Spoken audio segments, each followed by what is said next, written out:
It's the Infinite Podcast. Go tell your friends. It's the Infinite Podcast. My God, it never ends. It's the Infinite Podcast with Rob and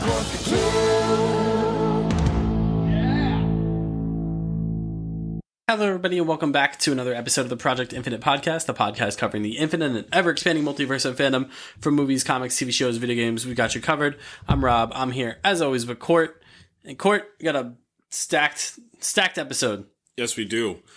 The Avengers. The Avengers. Somebody cue the theme. They're back. Yeah, we can't, or we will get copyrighted. All your favorites are back. Half of your favorites are back. Some of your favorites are back. A few of your favorites are back. Yeah, so after a 7-hour live stream of shares, Marvel unveiled the cast of some of the cast? The core cast. The core cast. The core cast. Is it the core cast? Who knows? It's some of the cast. It's a few of the fellas. It's some of the cast. It's a few of the dudes. So we'll talk about that. We'll talk about what that means. We'll kind of meditate on some of some. What year is it? We're gonna laminate this. I've laminated the cast list. And he posted it on the wall at Marvel Studios. It was like somebody making a sports team. He posted it at the school. So we're going to talk about, kind of like the cast and the characters and, what we think, maybe what they'll be doing. And then we'll see if we got a gimmick. We got a gimmick coming about the Avengers. So before we get to all that, before we talk about Avengers, we do have a ton of news, especially coming out of Cinemacon, and we do have some unfortunate news as well, which we're going to start with, which is the passing of Val Kilmer. Passed away at the age of 65 due to complications from pneumonia, but obviously has been dealing with a battle with throat cancer for many, many years. And he passed away, and that's really sucks. Val Kilmer is something of an icon of 80s movies, early 90s, thankfully I think will be kind of not remembered for, but I mean, just thinking about that scene that he shared with Tom Cruise in Top Gun Maverick, that Tom Cruise really, really fought for, to have together. And I think that, that scene is all the more powerful, in the wake of his passing. Yeah, I mean, you want to talk about the movie star. Val Kilmer is one of the movie stars. Oh, yeah. How he owned part of the 80s and 90s for himself and how prominent and important. You want to talk the integral pieces. You look at sports and like figures being so integral to the sport. Val Kilmer's integral to film into what the movie star mentality was. I mean, he got his superhero role. I mean, he's in one of, if not one of the greatest, if not the greatest action movie with Heat. I mean, Tombstone, one of the greatest Westerns of all time. I mean, he just... Top Gun, one of the best 80s movies of all time. Like, he was just, how we look at, like, guys like Glenn Powell and Austin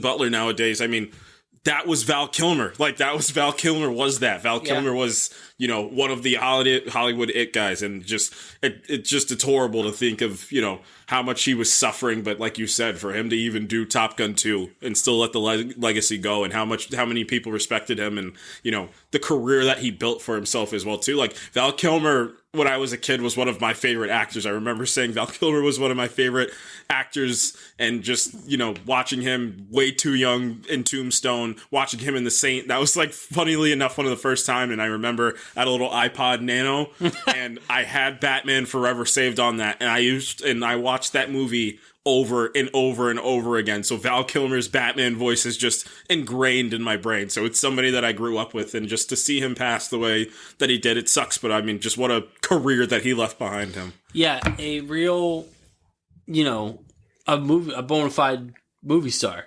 Mm-hmm. I think it was Roger Ebert that once said that he was, if there was an award for unsung leading men, Val Kilmer would win that award. Right.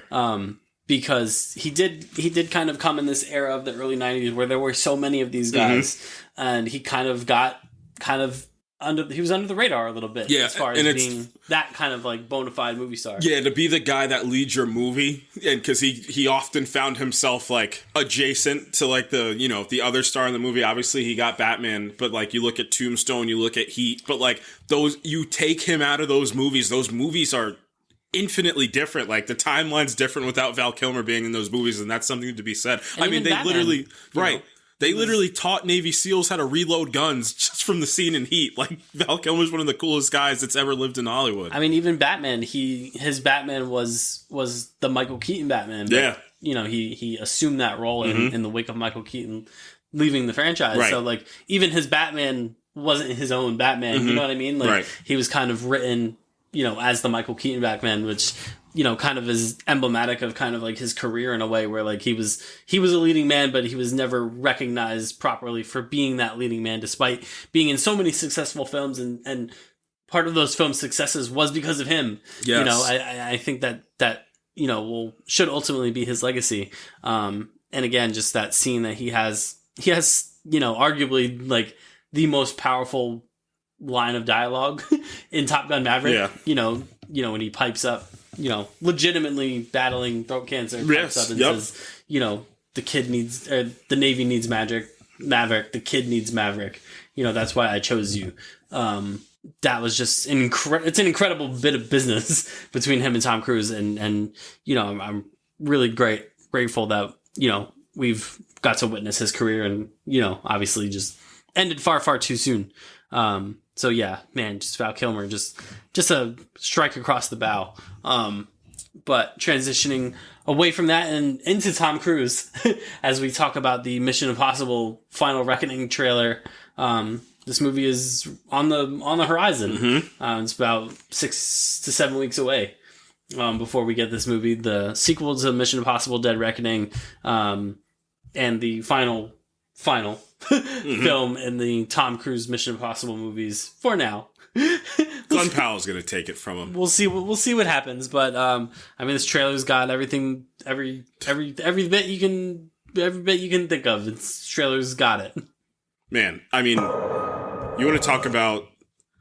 Gotta try and get us shut down. Right now.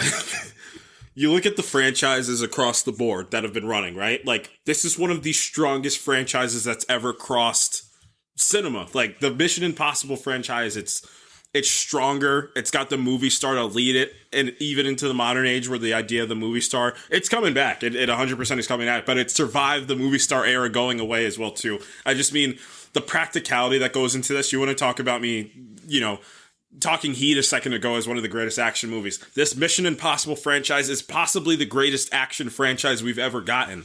You want to talk about the practicality of the effects, the stunts they're pulling off in these movies, and I told you before we hopped on, when it flipped to Ghost Protocol, like, the trajectory of this franchise just skyrocketed to the possibility, and it's the dedication from Tom. Like, it's just Tom and Christopher McQuarrie saying, like, it's like the idea, like, why can't we? Why can't we do these stunts? Why can't we do practical sets? Why can't we go on location? Like, we don't need to be, obviously there's a lot of CG things they need to do in this movie, but, and then you just open the trailer for this movie and it's just him dangling off a plane and him actually dangling off the plane. Like, who's doing it like him? It's insane. Yeah. It makes me believe in cinema. Yeah, it's wild. Just, we don't need to litigate the career of Tom Cruise. I think it kind of just stands on its own of just his dedication and his output. Like, you can say whatever you want about him personally and, like, what you might think of him personally, but as far as, like, being an actor, like, we're truly never going to see anything like this ever again. No. It's just in a borderline psychotic dedication to one's craft that you just kind of have to admire and appreciate. And, I have no doubt that he's literally putting his all into this final Mission Impossible movie. It's gonna be interesting that this is like a part 1, part 2 type deal. So maybe if we have some time, in the next 6 to 7 weeks, we can revisit Dead Reckoning and kind of view it through like a little bit different lens from when we reviewed it. So because we didn't know that this was. Did we know when Dead Reckoning Part 1 and 2 that this would be it? Right? Yeah, I think we did. But I just definitely have to go back to that because there's so many plot elements of the first one that I just have just completely, like I told you before, I was like, oh shoot, Haley Atwell was like in this first movie.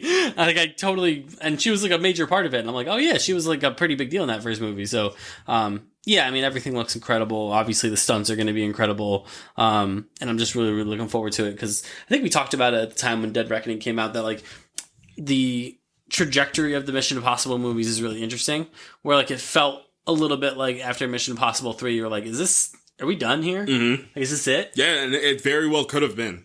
And the swing from the studio to make Ghost Protocol as well, too. Yeah. Like, and how many years in between? It was like 5 years, because... Yeah, it was a decent time jump. Right.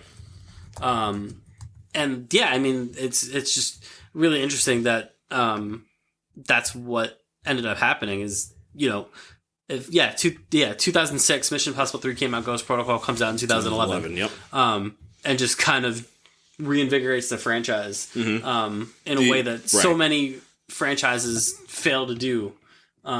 It's kind of like, all right, we've hit our wall and we're kind of done here. Let's go out on not a low note, but we'll go out, with our heads held high. But they, this crew clearly felt differently. Right. And now it brought on a whole nother life of its own, from Ghost Protocol to Fallout to Rogue Nation, and so on and so forth. So, really looking forward to this movie coming out. I mean, the additions to this cast as well, too. Yeah. I mean, yeah. Tillman, who's getting just absolute praise for Severance, who's, I think, in the next few years is going to be somebody that's going to be an absolute leading man. Yeah. Hannah Waddingham, I didn't even know she was in this as well, too. That makes me unbelievably happy. And Katie O'Brien as well, too. Somebody that worked with Glenn Powell and Twisters. I forget what movie she made with A24, the one with Kristen Stewart as well, too. But, another up-and-coming actor that's been great in everything that she's been in. So this cast is just adding the right pieces, but overall just...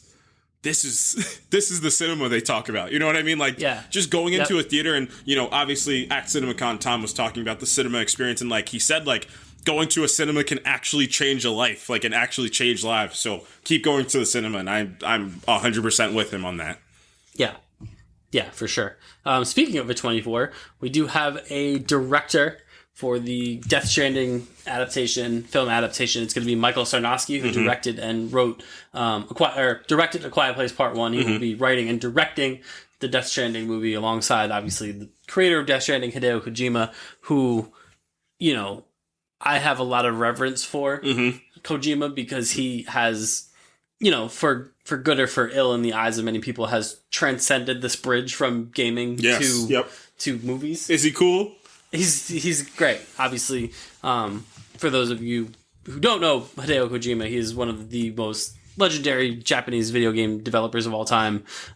Developed and created Metal Gear Solid and Death Stranding. And he's kind of served as this bridge from gaming to cinema in a way that, we've had video game adaptation movies before. Obviously, Minecraft right now is dominating the news cycle. Last of Us we're getting in a week. Yeah, which, again, The Last of Us, again, I'll give Neil Druckmann a lot of credit, too. Like, again, kind of bridging that gap, instead of being, like, a straight-up, like, wacky adaptation of a video game. Like, they're like, no, we're going to take our stories and make a film. And that's really what Kojima's aim has been for many, many years now. It's an A24. It's an A24, production that Kojima is a part of. Obviously, his next game that he's doing in coordination with Jordan Peele. Right. So he's rubbing shoulders with the Kojima Twitter movie review has become somewhat of a staple. So Kojima is getting very, very well regarded as kind of, an auteur of sorts, from the gaming industry now coming over to film. So I'm really keen on how he and Michael Sarnoski adapt Death Stranding. Yep. I don't think it was officially announced, but I would imagine Norman Reedus is just going to do it, right? I mean, it would make all the sense in the world. I think that's a situation you maybe don't change some of the actors. I know Kojima kind of spearheaded this. Léa Seydoux was in the second one, right? Yeah. Maybe you just bring her back. Like, you don't really have to think much about the actors of this movie. I mean, Kojima kind of spearheaded the whole let's get mainstream actors into our games Yes. thing.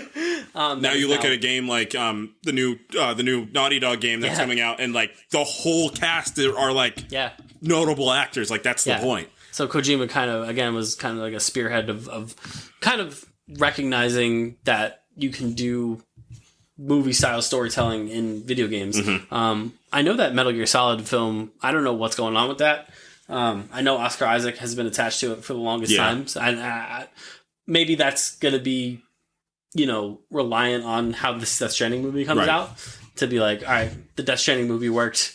Let's go, maybe once Mission Impossible kind of phases out, they can phase Metal Gear Solid in, so we're not kind of treading similar territory with the PSYOP stuff. But no, I'm super excited to see what Kojima's vision for this film could be. I'm really looking forward to it. Cinemacon, holy moly. So much stuff. Yeah. Starting with Tron Ares. We got a trailer for Tron Ares. And I don't want to say it. It looks good, man. It does look good. Obviously, there's one kind of just it's a Jared Leto sized hole. Yeah, and to bring Jeff Bridges back from 2010, and I want to believe that I'm the cult leader of the Tron Legacy Truth fan club. That movie meant the world to me when I was a kid. For some odd reason, I just clung to that movie. Cillian Murphy's in that movie for some odd reason. Man, I don't know if it's the realism, like the way that they're shooting this, that makes it like they have shot this on location, like actually made the bikes like. This is how you use budget. Like, if you're going to use obviously they have to do a lot of CG work. Same thing as Mission Impossible, but this one has more of an excuse to be straight CG, and they just didn't take that route, which I really appreciate. I think it's going to lead. I think this movie, the biggest issue that's going to come with this movie's missing, like, a big name actor that everybody loves at the forefront. If this movie had, like, an actor that everybody was crazy... Imagine Austin Butler being the main character in this movie. Well, this movie. I mean, if this movie was made 10, 15 years ago, it was. Jared Leto would have been that. Right. But he's taken a turn. So, again, to my point, why... like I said, like, obviously Evan Peters is still in this movie. Greta Lee's in this movie, who's really great as well, too. But Cameron Monaghan's in this movie as well, which I'm really looking forward to see. But, man, you're missing, like I said, like an Austin Butler type character or actor away from this movie being, like, getting everybody back into the Tron franchise, which Disney can use as well, too. Disney can use a win that's not Marvel or that's not...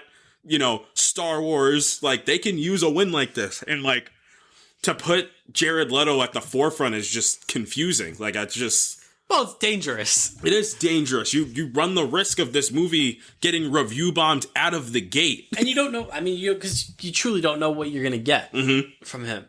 You could get Dallas Buyers Club, or you could get Morbius. Like, you know what I mean? Like, right. Yeah, it's the guy...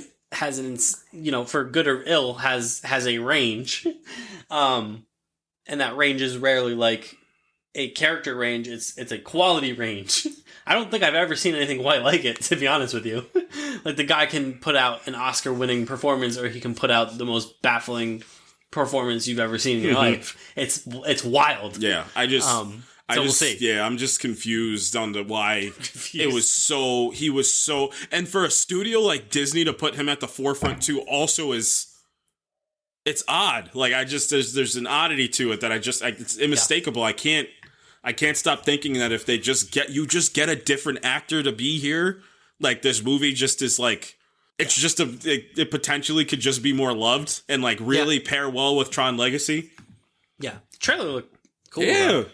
So, I don't know. It's like anything else that he's been in the last few years. You're just like, I guess we just kind of got to see. Yeah, and it was funny. Like, you hear Jeff Bridges' voice, and you're like, oh, and then you see Jared Leto, you're like, oh. No. Oh, no, he's back. Yeah, I mean, so we'll see. A kind of sleeper hit at Cinemacon, one that you kind of put me onto, Project Hail Mary. Let me cook. Yeah, go ahead. Sir. So... obviously, the author of that book wrote The Martian as well, too. And then The Martian went on to make just under $700 million in 2015. Like, that's Andy Weir is the creator. Right. So he wrote The Martian. In 2021, he writes this book called Project Hail Mary. Essentially, this science teacher gets his memory wiped and sent on a mission to reignite the sun. The sun's starting to, erode. Sunspot. Yeah. No. Name Sunspot, Mon Ami. Remember it. Sunspot's a great movie. Sunspot. What's the Danny Boyle movie that had Cillian Murphy and Chris Evans in it? Why can't I remember? That's another good movie. Chris Evans, Sunshine. Sunshine. It's a great movie. Yes, it is. Isn't that movie also about reigniting the sun? Yes. Yep. Cool. Yep. I digress. Project Hail Mary. So, again, he's back. Again, it's a science teacher, memory wiped, put on a ship to go reignite the sun, essentially. Meets this, like, E.T.-esque character along the way, and they just go on a space adventure together. Incredible, like, from what I've heard, an incredible story, incredible book, like, in the modern age, too, which makes me happy that, like, there's great books post certain years, so in the 2020s, great books are still coming out. You just need to know where to look. Yeah. And then, I think once the book was written, MGM bought the film rights as well, too.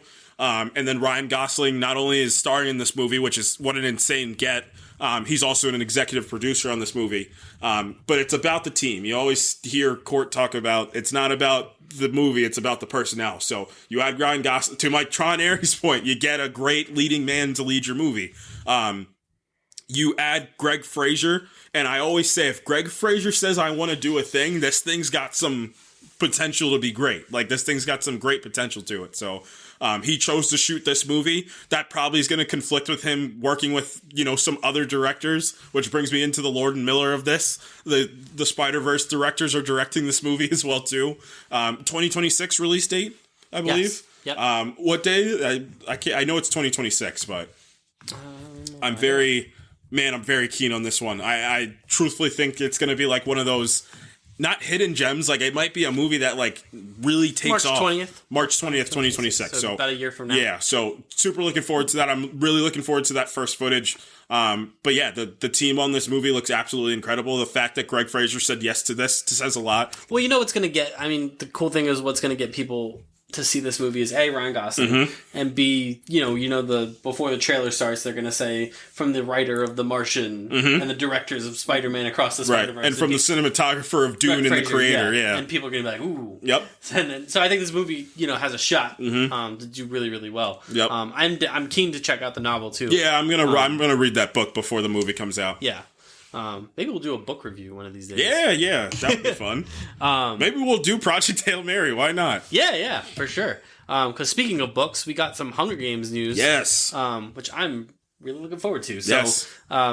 The next Hunger Games movie will be adapted from the book that just released a couple weeks ago. The latest Hunger Games prequel novel, Sunrise on the Reaping, will be out, or is out, and the movie will be out next November. Ballads and Songbirds and Snakes was really, really good. Yes. I really liked it. I think Rachel Zegler was incredible in that movie. And this, for those of you who don't know, Sunrise on the Reaping takes place in the second quarter quell, which is the Hamish Abernathy quarter quell. A District 12 winning a quarter quell? He's him. He's him. Yeah, so this will settle around Hamish Abernathy. We'll see some other characters from, specifically from Catching Fire in this movie. And this is a story that people have been dying to have told. And Suzanne Collins delivered. Shout out Suzanne Collins, by the way. Yeah. I just want to kind of just say, she kind of lapped J.K. Rowling in my I was eyes, just about to say, like, in terms of just like as an author, just as a human being. I think, for so many years they were like Hunger Games, Harry Potter was kind of like neck and neck as far as like young adult. But I feel like, especially looking at both these sagas with adult eyes, I feel like the Hunger Games stuff has more to it and more story to tell than the Harry Potter stories ever had. which I never thought I'd ever say, but I mean, man, if you ever go back to those Hunger Games books, they still hold up through an adult lens. Yes, they do. So do the movies. The movies really hold up. The movies really, especially Catching Fire. I'll die on this hill. That's one of the best young adult science fiction movies ever. That movie really, really holds up. Like I said, Ballads of Songbirds and Snakes was really, really good. And I'm really looking forward to this too. I was shocked at how quick they announced from the book being released to no, we're adapting this. It's, it kind of speaks to how they feel about this property still. Yes. How Lionsgate still feels about it. And for good reason. Yes. So I'm looking forward to whatever else both Suzanne Collins and this world put out. John Wick. He's back. I'm thinking I'm back. He's back. He's back. John Wick 5 has been announced. Yeah. Keanu Reeves is back. Remember when the last one made $1 billion? Yeah, we're going to do a fifth one. John Wick. Keanu Reeves is coming back. No, it is just John Wick. John Wick's back. In real life, he's back. And Chad Stahelski is back. I'm assuming Anna de Armas is going to work her way into this movie as well, too. Probably. Mm-hmm. Yeah, I would think so. But let me ask you 2 questions. Question number 1. Yeah. What are you looking for out of this movie? Like what's the next natural progression for a character at this point in this journey? Just having seen the other 4 movies. I'm not going to count the ballerina as well, too.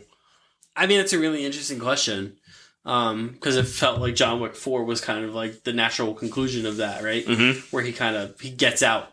Mm-hmm. And John Wick 1 had him out, and then he got pulled back in, so you really can't retread that ground. Unless the plan is that he is just going to totally upend the system. Yeah, maybe he goes on like a personal revenge tour against, he flips into like a, I need to... Almost like an Ethan Hunt type arc. Sure. He goes rogue against the agency. Sure. My second question, I need 2 actors added into this franchise that would just ignite this thing. Ooh, that's a really good question. I'm thinking, I kind of feel like, man, they've gotten so many great action-oriented actors. Man, I don't even know. I would love to see, in some shape or form, Mahershala Ali take a swing. Woo! In one That's of these. Good. That's good. That was really good. If he's not going to do Blade, he might as well do this. That's good. So I think that would be definitely one of mine. I would love to see Mahershala Ali dip into this world. Okay. As for a second one, again, there's so many, because they've already, to their credit, they've already gotten so many actors that I would love to see in these. Like they've gotten, Donnie Yen, they've gotten Hiroyuki Sanada was in one of these. So I don't even know who else I would cast like action wise from in one of these. Did you have a name? Names? I would love to see Anya Taylor-Joy in this universe. I think she fits the bill.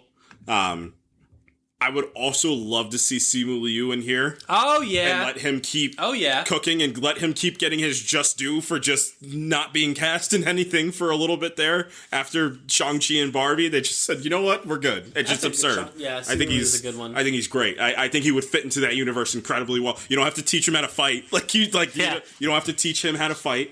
And Anya Taylor-Joy fits the espionage half. Simu Liu fits like the hand-to-hand half. And the comedy half, too, so... No, that's a great... Simu Liu's that's a great one. I really like that.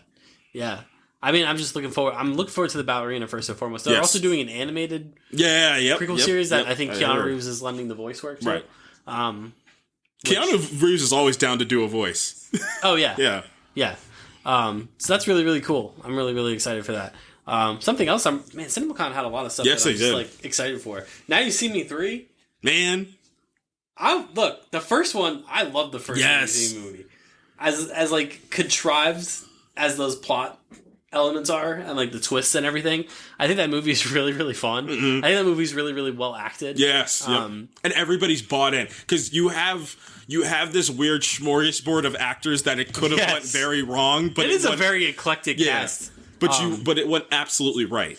Yeah, I think those movies have Jesse Eisenberg at kind of like his best as far as like kind of the character actor he was at the time, like this dickish type figure. Right.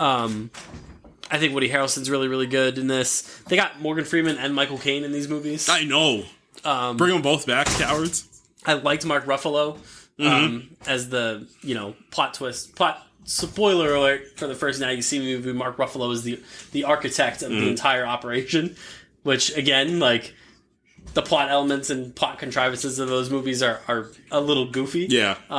I think the fun thing about this third one is Isla Fisher's coming back. Yes. Yep. She was not in the second one. Yep. And she's coming back for this. She was kind of like pseudo replaced by Lizzie Kaplan in the second one, and now she's coming back. Right. And then the third one, she's back. I like the second one because Daniel Radcliffe was in it. And he's just absurd. Like, I love it. I love the arc. He's enigmatic in that movie. That Radcliffe is on, man. He just takes on these bombastic, insane roles. Also kind of cool that they got him to play like an evil magician. I'm calling it right now. In the next 10 years, this is my I don't even know if it's a super hot take, just the way that Hollywood set up, studios like A24 set up. Daniel Radcliffe will have an Oscar in his lifetime. Oh. Yeah. Oh, I could see that for sure.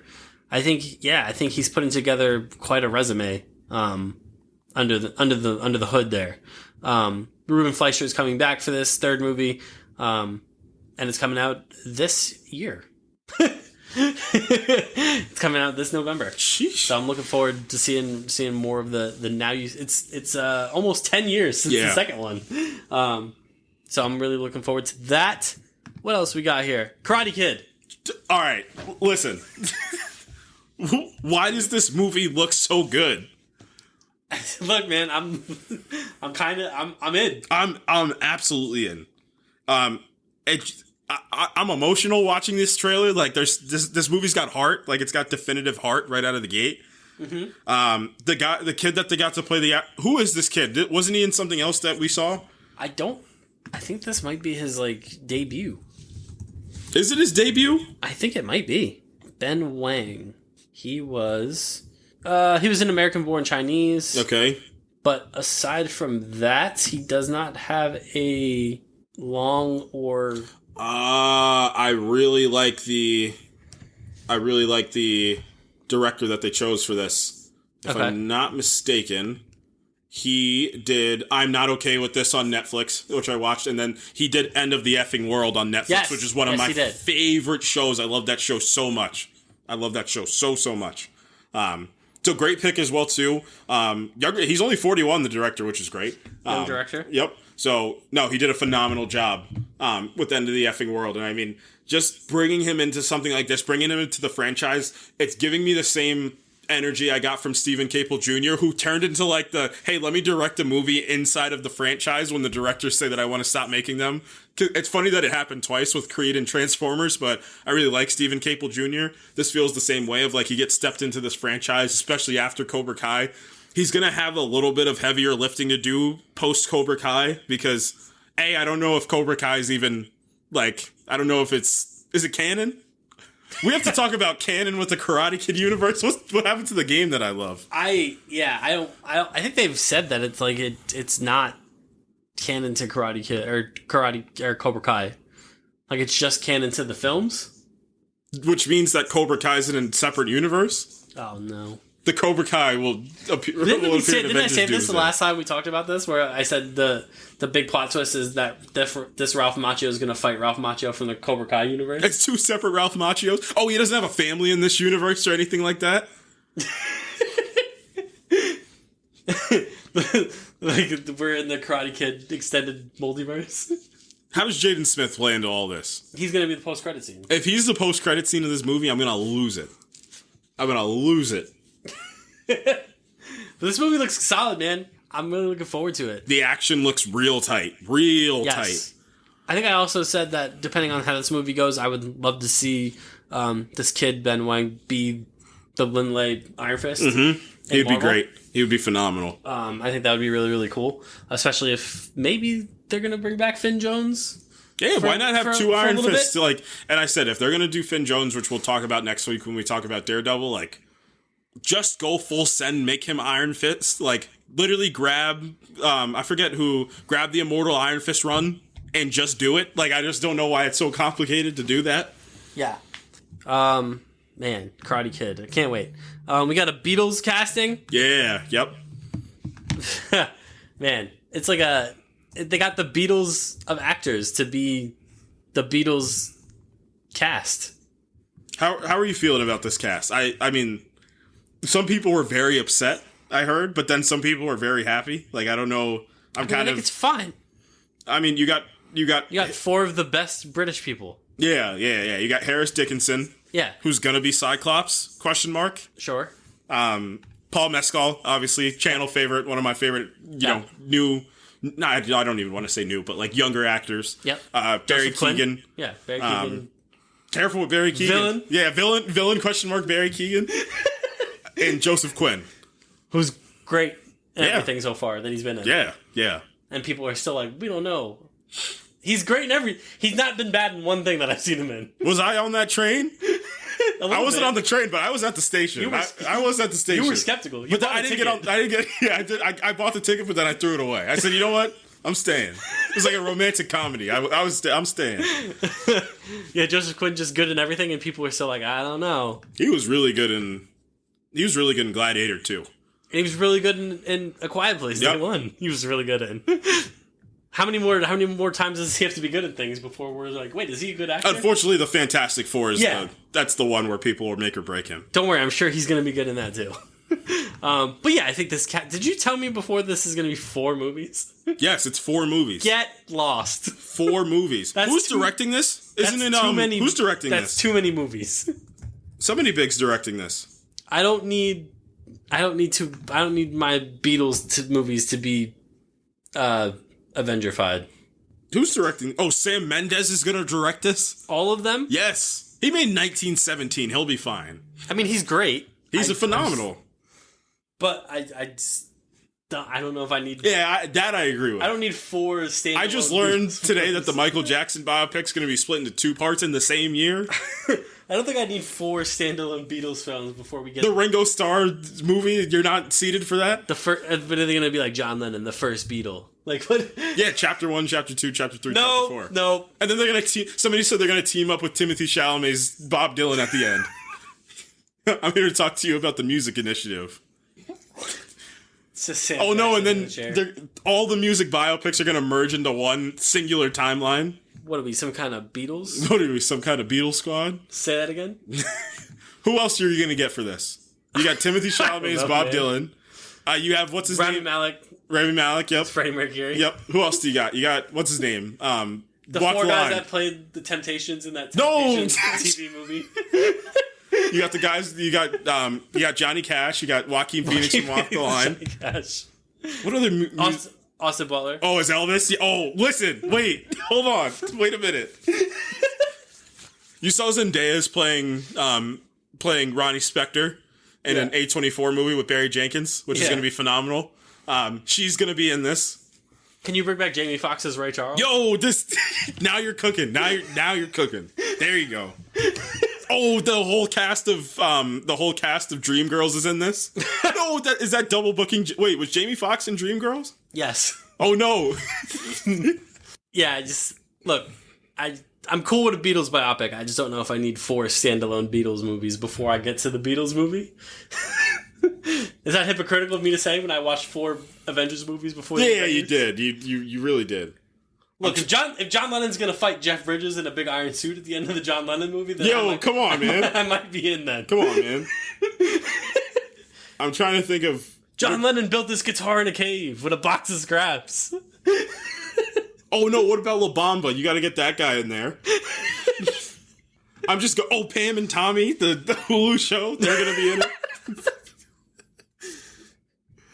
Oh no! Wait, what else can you get in here? Now I'm full send into this. Who would you put in this movie?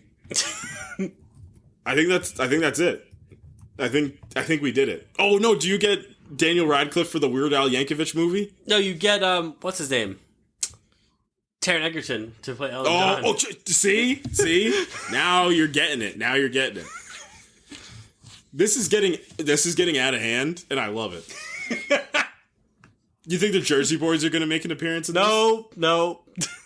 What if they do Cadillac Records without Jeffrey Wright and Beyonce in this universe? For some reason, NWA shows up. I was going to say, you get the guy that played Biggie in the movie. For some reason, NWA is in this movie. It's all one timeline. Straight out of Compton. It's one timeline. He just knocks out Paul McCartney. Ice Cube just... Ringo Starr hits him over the head with the bass drum. Oh, God. We lost the plot for a second, but it was worth it. It's fine. The cast is great. They're all British. They're all great. That's what they said about the Beatles when they showed Yeah, up. they're all British. They're all great. 4 stars. 4 out of 4 stars. Avatar. Dog. Sounds like it's going to be good. Are we surprised? You want to talk about all-time haters? Before we start joking around, they said what they showed and everything. Just this movie looks looks absolutely, of course it does, breathtakingly, absurdly. I can't incredible. wait to do this dance at the end of the year that we do every time. It's the best Christmas gift you can ask for. They're like, this movie's not going to make any money. Yeah, it is. And then it just makes $2 billion. Yeah, this movie's going to make $1 trillion. Yeah. And guess what's going to happen the next time in 2 years? It's going to make another $2 billion. Guess what's going to happen in 2029? It's going to make another $2 billion. Because these movies are great. And he finally figured out the narrative. Mm-hmm.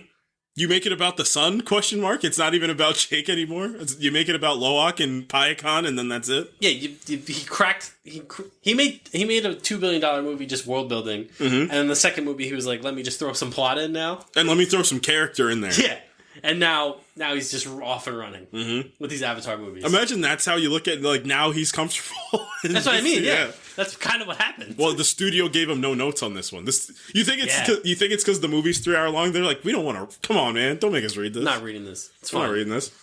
Hand me the Avengers Doomsday script, James. Is it gonna make $2 billion? And he's like, probably. The Russos were right behind him in the room, and Bob Iger was there. It's like, James, we know it's get out of my face. Is this movie gonna make $2 billion? And James Cameron's like, yeah, probably. And they were like, get out of here. I filmed this one in an actual volcano. What? So. I filmed this one in the sky. What? Of course I'm looking forward to this. Quaritch is going to team up with the Fire Nation. Of course he is. And be like, that Jake Sully, those blue ones, no good. Of course he is. I want him to figure out a way to get back into his Stephen Lang body, though. That would be absurd. I don't know how. Time travel. Both of them at the same time fighting together?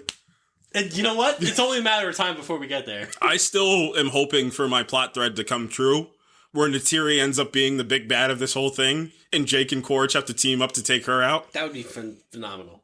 Let me help write the 5th one, James. I'm in. You got me. It's my favorite. No, and then they have to go back to Earth, and then the battles get taken to Earth. The first movie's one of my favorite movies of all time. I've seen it a million times. I'm in. You don't have to convince me anymore. You're not in Kansas anymore. It's so good. I can't wait. If this is the only thing that, what's his name, Sam Worthington ever does with the rest of his life. Yes, this is his thing. This is his thing. You don't need to do anything else. He can't breach any other thing. No. This is it. DC stuff. It's really just, we got Superman stuff. It looks great. Yeah, it looks fun. People are mad that Crypto is a dog. Yeah. Question mark. How dare Crypto be a dog? Whatever happened to the Steiner unit? Shut up. Stop. What do they want? Do they want him to be something else? Yeah, they want him to murder people. He's a dog, though. Oh, you're talking about Crypto. Yeah. Yeah, it's almost like this looks exactly like a comic book. Yeah. There's robots. There's robots. And somebody were just like, I can't believe these stupid robots. I said, what are we talking? The robots have been every Superman If you open the All-Star Superman... somebody made a point. They were just like, it kind of feels like the people that are complaining at this are lying about reading comics. I said, yeah, they are lying. They're lying.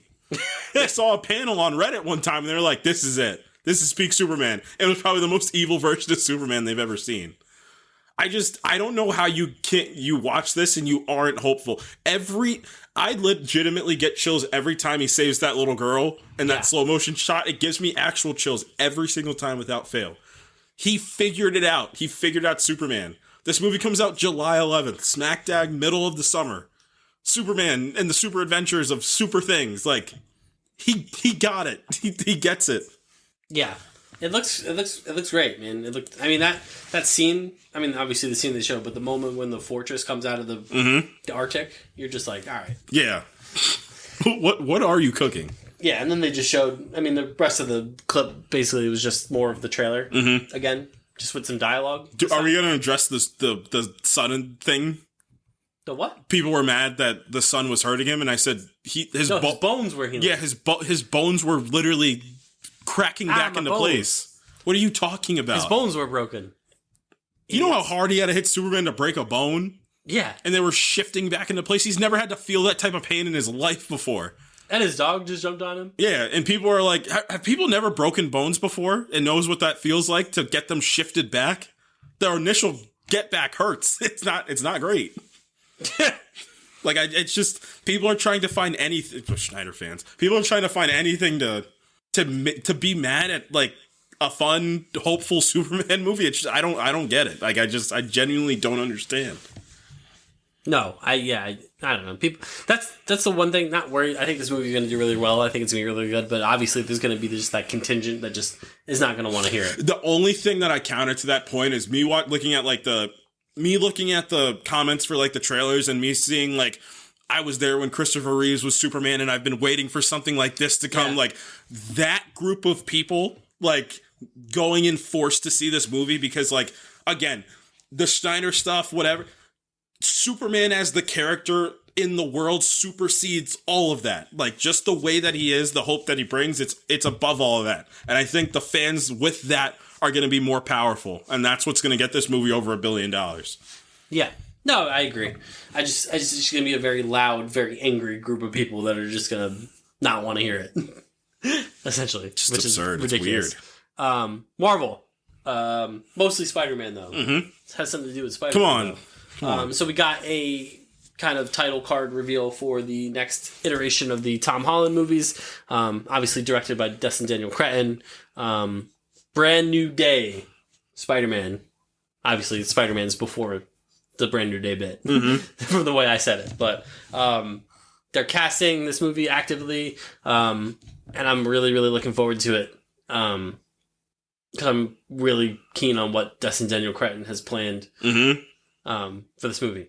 And they're looking for an actor an Asian actor from 30 to 50. A Chinese actor, right? From 30 to 50? I believe so, yeah. Which obviously means Mr. Negative is going to be one of the villains of this film, who debuted in the Brand New Day comic as well. So I feel that makes me feel great. Obviously, if you played the Spider-Man PlayStation game, you're very familiar with Mr. Negative and the narrative potential that he can hold, especially with Daniel Destin Cretton as well. That makes me I'm very excited to see that as well too. You get the right actor in that place. You have a great villain potential, and Spider-Man's so encompassing. Even in the MCU of the villains being the stronger pieces. Obviously, No Way Home kind of usurps that a bit, but. You look at Jake Gyllenhaal as Mysterio, Michael Keaton as Vulture, like, those are two of the stronger villains out of the MCU that there's been. Adding Mr. Negative into that fold, I think, is going to be great. So, they're also casting a 30 to 50 woman as well, and that's who people believe is the main villain of this movie. I couldn't tell you who I would want to be in that role. I'm trying to think of somebody. Viola Davis? Viola Davis could be cool. I don't know how old she is, but... I mean, yeah, but still, yeah, doesn't have to be a hard stop. Also, Sadie Sink's also in this movie. Yes, okay, let's get this out of the way. Is she just Gwen Stacy? Yeah, I think so. But you think they're gonna do what they did with Zendaya and like Gwendolyn Stacy? Like no. Or you think it's actually gonna be Gwen Stacy? I think she'll just be Gwen Stacy, and I think people are freaking out because of her hair color, as if she can't just dye her hair. Bryce Dallas Howard is a redhead and she was blonde in Spider-Man 3. People were like, is she playing Jean Grey? Great, all right. No. All right. Is she playing the actual Mary Jane Watson? I'm like, you guys realize that she can change her hair color. Right. No, she can't. She's not allowed to. They cast her and she's never allowed to touch her hair ever again. So I think Gwen Stacy makes a ton of sense. I guess if you want to go a different route, she could be Black Cat. Maybe that 30 to 50 actor is Black Cat. Yeah, I can see that too. Yeah, and then I just think she's either Gwen Stacy. There's another character that debuted in Brand New Day that people think she might be another love interest for Spider-Man, because obviously he forgets about Mary Jane and he like undoes his marriage with her. I think she's gonna play a love interest to him, but she's also, like they said, she's like a fierce, like, do it herself type of person as well. So she's not playing Jean Grey. No, yes, there's no X-Men in this movie. Calm down. There's plenty of X-Men in other movies. Yes, that we're gonna get to. Also, I think Daniel Wu would be a great Mr. Negative. Just throwing that out there. A guy from Into the Badlands. Oh, that'd be pretty dang good. Yeah. Or get the actor from the game. Yeah, he was tremendous. Yeah, he was. He was incredible. Yeah, he was great. Beyond the Spider-Verse, we got a little bit about that movie. It's coming out in 2027. 2 years away. 2 years away. Oof. It's a long time, but it's fine. I've said this before. Delays are fine. Just give people time to make the thing that they want to make. Right, and apparently this movie is like bananas. Yeah, like they said they're trying out new animation techniques. Like they're pushing the envelope, much in the way like John Wick does with the action genre. The Into the Spider-Verse continues to do so with animation, which I think is great. Yep, I think they're gonna go the fullest of full send. Like I genuinely think like the live action Spider-Man will be, all three of them will be in this movie. Like they're not gonna save any expense. The biggest hot take I have for this movie is this movie will pull from whatever happens in Doomsday. That's my hottest of hot take. I think so. I think they've already kind of said that this movie's going to bridge that. Mm-hmm. So I think that would be cool. Yeah. Fantastic Four, apparently. Just give us the footage, man. Yeah, they showed off some things. That were like incredible. That were pretty impressive. Just give us the movie. They said the physical look of this movie, like they were using vintage lenses, like they call it the Fantastivision. Like I love that. Yeah, I love that. I love the whole approach. Like even the launch for the first trailer, loved like it. Loved it. I don't think I've ever been this excited for a Marvel movie. Like, and we're talking in like, I can't tell you the last time I was this excited for any Marvel movie. I think Infinity War. Well, I'm in the in the new phase. Oh yeah, in the multiverse saga. I had never been this excited Spider-Man. for a movie. I think Spider-Man, No Way Home, I think had that kind of like, but this feels different. It is different because No Way Home was anticipating the nostalgia stuff. Right. This is like we're actually anticipating this because we don't know. And this just looks like a great film. Yeah. So they showed off some Silver Surfer stuff apparently in this footage. Still not a lot of Reed Richards' powers, which again goes to my idea that I don't think we're going to see them a ton. I think, again, I'm going to say this, I've said it before when we've talked about this idea behind Reed Richards, like his superpower is not the stretchiness. His superpower is his mind. Yes. So I think that's what this movie's going to lean on. And this footage that they showed off, that's the point. And you know what I was talking about, and we kind of said with Pedro Pascal, the casting, one of the unsaid things about it is like, Reed Richards is like a jerk. He's not a jerk, but he's a closed off, nihilistic even thinking type of person. That's like, I'm not nihilistic, but like, he's so predicated on like I can solve everything. He's like he's a shut-in. Like he's like I can fix everything. And again, I think this movie's going to lean into that and lean into the duality of Reed Richards. Yes, finally. Yeah, you're gonna see like the front-facing PR version of Reed, and then you're gonna see like the behind closed doors, sealed off, kind of cold. I think you're gonna see both those things, and I think that's a really good tact for the character and for the story because I think the ultimate destination of this movie is that they fail. It counters the hopefulness of the booming 60s, and especially this retro-futuristic 60s. Like, in that PR Reed Richards you were talking about, that's the perfect counter, is the actual Reed Richards, is the one that's like, I'd rather be in a lab than be at a press tour and making all this money. Like, I'd rather be in front of some equations. And from this footage, Shalabal comes to Earth and basically says, your world's marked for death. I think Matt Shackman came out and said there's no other superheroes that are waiting in the wings in this universe. Like, we had that theory that, like, there was a 60s Spider-Man running around and a 60s Iron Man running around, but that's not the case. This is just the Fantastic Four. Like, and also they dealt with everything in this universe. Like, all their villains have been dealt with, and there's nobody around. Yeah. Except for one, which I'll get to. But And then, Shia LaBeouf comes and says, your world has been marked for death. Dang it. Yep. And then, the world starts to panic and they said, like, are you guys going to help us? And they're like, yeah, sure. And Reed's like, I don't know. And again, you see the cracks in Reed Richards, like, his facade start to go, like... He's real big. Yeah, yep. Like, yeah, hold this ultimate nullifier, cuz. That should be one of the lines in the movie. Ben, punch him. Punch him. Clobber time. It's clobber time. But that man has the appearance of someone who's about to tell you what time it is. I couldn't be happier they got Eben Mosbach to play the Thing. I know. That's one of the most inspired castings in the entire MCU. It's really good. I think he's going to be the heart and soul of this movie as well, too. You got a little bit more of Johnny as well, too, just talking. Like, obviously, we barely heard him talk in the trailer. He, like, talked the least out of everybody as well, too. But they said Shia LaBeouf Silver Surfer looks really cool. Really good, really cool. Again, they just said the way this movie physically looks really good, which I'm really excited about as well, too. So, I'm really looking forward to this movie, I just think Shackman has, like, an absolute handle on this thing, and he's going to get handed the keys to the castle when the Russos, this intermittent, take they're having, like, they're just going to give it to Shackman after. Yeah. And again, like, I think Shackman just takes the X-Men. Like, Shackman might pass the Fantastic Four to somebody else he trusts, and just maybe he passes it to Jack Schaefer, and maybe he passes the Fantastic Four to Jack Schaefer, and he takes the X-Men. Yeah.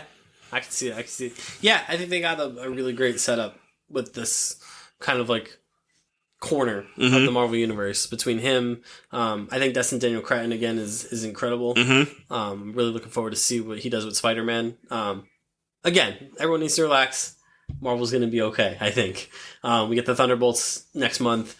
I'm really pumped for that. I just think that movie's going to be...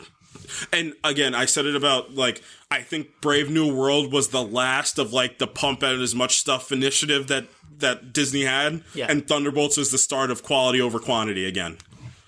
You could argue Daredevil might have even been the start. Well, just movies wise. I think Thunderbolts was the first one to, and again, they went as far to make the absolute cinema trailer. They were like, look at this personnel we got on this movie. Yeah. Like, you guys like indie movies? Here's your first indie superhero movie. Have fun in the MCU. Have fun.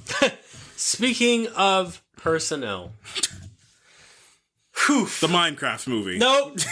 Making a jillion dollars. I can't say I'm surprised. Were people confused as what the target audience was for this? Yes. Children?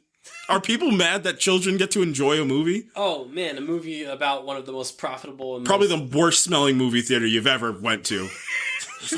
Axe body spray everywhere. You mean a movie about, a movie based on one of the most profitable, most beloved, most played video games of all time is making a ton of money? That the target audience is like 6 to 16?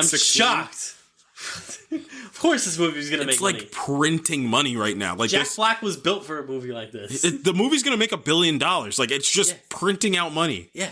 And Jack Black's funny. Yeah. Like, Jason Momoa's funny. Kids are going to like Jack Black. Right. It's been that way for 30 years. Right. When I was a kid, you know who was funny? Yeah, Jack Black was still really funny. Guess what? So, yeah, of course, people are enjoying Death, Taxes, and Jack Black's a fun guy. Of course, kids are enjoying this movie. He was the voice of Bowser, and guess what? He was funny. Yeah. I enjoyed him as an adult man. Yeah. Watching the Mario movie. And Jack Black was still funny. Yeah, I just think he's going to be A-okay. That's our Minecraft talk. This movie's printing money. It's going to make $1 billion. He wasn't that funny in The Mandalorian. I'll give it that. That's not his fault. Well, I digress. It's not his fault. That was not his fault. He got set up. Him and Lizzo. They got set up. What was going on there? I don't. Man, The Mandalorian season 3 is... Yeah, that was a bizarre season a little bit. That was a really bizarre season. They're still making that movie. That movie's coming out this year, no? Yeah, that movie's done. It is done. It's filmed. And we haven't seen a thing. That's a bit scary. It's because Pedro Pascal wasn't there. Yeah. He just did the voice work. He was too busy with Sunday dinner at 7. I love that bit. I saw it again. It got on my phone, got alerted. I was like, it's 7 o'clock. Fantastic Four tweeted something. I'm like, it's a goddamn clip again. All right, Avengers. So Marvel did this really baffling. I think it was one of the smartest things. Sure. I think it was absurdly smart. I think it was stupid smart. Yeah, of course it was. My boy's wicked smart. But it was like Marvel was coming out with the best news of all time. Yeah, they made a big deal about it. And then like the live stream starts, and then we're just revealing chairs. Like the first chair's there, it says Chris Hemsworth. When we were on the fence, like, is he going to come back? And yeah, he said yes. So that's what this ended up being. It was a cast reveal for Avengers Doomsday. The last chair, of course, was Robert Downey Jr. Now, I will say, if the Comic-Con thing had never happened, right? Dog. And we had no clue who was playing Doctor Doom. And then you get to that last chair, Downey walks in, and you're like, I mean, you don't get the Comic-Con live reaction. But what if he just has the mask in his hand, the Doom mask in his hand, and walks away? Right. And does the shh. And then the Avengers theme plays. Like that new Avengers theme. The new Avengers theme. Yeah. That would have been really cool. So yeah, that's what this was. So I guess we'll just rattle down this cast list and just kind of quick chat about this before we get into our gimmick. So yes, the first chair that you mentioned, Chris Hemsworth. Cool. I'm glad that Thor is back. Yep. I'm especially excited that Thor is back for reasons that we'll get to in a couple minutes. Yep. But cool. I'm glad that Thor is back. I'm glad he's back with the Russos. That's the best version of Thor is with the Russos. Mm-hmm. I'm expecting the best version. I'm once again expecting a course correction for Thor. Yes. Yeah. Second, I'm very curious to know if these were in any sort of order. No. Like billing wise, or if they were just random. The end is definitely billing. Like, it makes sense that Pedro Pascal is only behind Robert Downey Jr. in terms of billing. Because it was just I was very intrigued by how they positioned specifically like the teams. Mm-hmm. Like they didn't like put the teams, except for one team that we'll get to in a little bit. But like Chris Hemsworth being the first name, I was like, oh. Yeah. And then the second name was Vanessa Kirby, which I was like, oh. Yeah. I was like, wow. My theory is right. my long shot theory of her being like the face of the MCU going forward. I'm like, oh. So yeah, Vanessa Kirby. Anthony Mackie was third, which is great. Yep. Captain America. Sebastian Stan, which I think people maybe were a little surprised by. Yeah. Based on the Thunderbolts and what his future holds. So I think interesting that he's on there. Another interesting one, Letitia Wright. So we will be seeing Shuri again. And I just watched Black Panther a few days ago, Black Panther 2. It's so good. It's one of the best rise arcs that we got in that, I talked about Phase 4 specifically being about loss and legacy. Like, that was the best marriage of those two themes. And it was her ascension to being the Black Panther. It's incredible. It's one of the, I will die on that hill that Letitia Wright's performance in Black Panther 2 is one of the single best performances inside of the MCU. It is outstanding how good she is. Yep. I'm glad that they made the decision. Now, do I think that she's going to survive through this? I think she's going to die. Like, I think she'll die and that they'll recast T'Challa once the universe is remade. But for now, as Black Panther, incredible. Like, I'm so glad she's back and we have a Black Panther. Yeah. Paul Rudd was next. They gave him a little chair. I'm very interested to see what his role in this is going to be. You know what his role is going to be? I was thinking about this. He's going to be the one that's like, I'm one of the OG Avengers. They're like, well, kind of. Not really, though. I'm very interested in his role in this because of what happened with Quantumania. He was obviously very directly tied to the Kang stuff. Yep. And clearly the Kang stuff is smoke. Does it make it a little easy that Kang was dealt with? Like, it was the biggest blessing in disguise that Ant-Man actually did beat I guess, Kang. Yeah. So it's like, But like, are we gonna know? Are we gonna hear? Well, if he meets Loki will probably tell him we dealt with it, and then he's like, "Oh, thank God, thank God, that guy beat my butt. Thank God." Yes, I'm very curious to see what his role is gonna be in a post Kang world. I think his fame is gonna play a part into this about bridge. He could be the one that's kind of bridging all the Avengers because he's famous now. He might be the one with the Avengers. The West Coast Avengers mansion. He might be the first call that Sam makes. Yeah, Sam might be like, I need you. Like, I'm Tic Tac. I'm putting together a team. That's very possible based on this group. He might be the one that houses the Avengers. Yeah. He's rich. He's rich and famous now. It might be him. Wyatt Russell. Yep. U.S. agent. I think that's a good call. I can't wait for that. Somebody made this argument, and I'm actually in this. Top 3 post endgame character that we've had. Like the multiversal saga, he's one of the best characters that we've had so far. I want to see what they do with him in the Thunderbolts, but he is one of the most compelling characters that we've had in this new phase. Yeah, I would agree with that. Another kind of surprising one, Tenoch Huerta. Yeah. Is back as Namor. Obviously, there was some stuff that had gone on in his personal life that I thought he was never coming back to play Namor again. So to get him back, obviously, that's dealt with. And again, another character that I'm very interested to see how he coalesces with. When they said the Wakandans, I don't think they just meant the Wakandans. I think they meant the Black Panther squad, which includes Tenoch Huerta. So yeah, which includes like Talokan. Yeah. Yep. So I think, unfortunately, Shuri and him are going to have to team up for whatever happens. Yeah. Yeah, and also there might be some Illuminati stuff. Yeah, it's either Illuminati stuff or he's going to join Doom. He's just going to join him. And he's going to be like, no, this guy actually understands. He gets it. This man gets it. Evan Boss Macrock, obviously, as the Thing. Another name that I was delighted to see, Simu Liu. Yes. They got my boy out of prison. Yes. What did he do? He literally did not do anything. They got my boy out of prison. Shang-Chi will indeed return. Yep. Let's go, man. I was so happy to see that. 7 years later, after his first appearance. That made me so happy. I was like, yes, he's back. Florence Pugh as Yelena Belova will be back. I don't think there's a surprise there. Kelsey Grammer.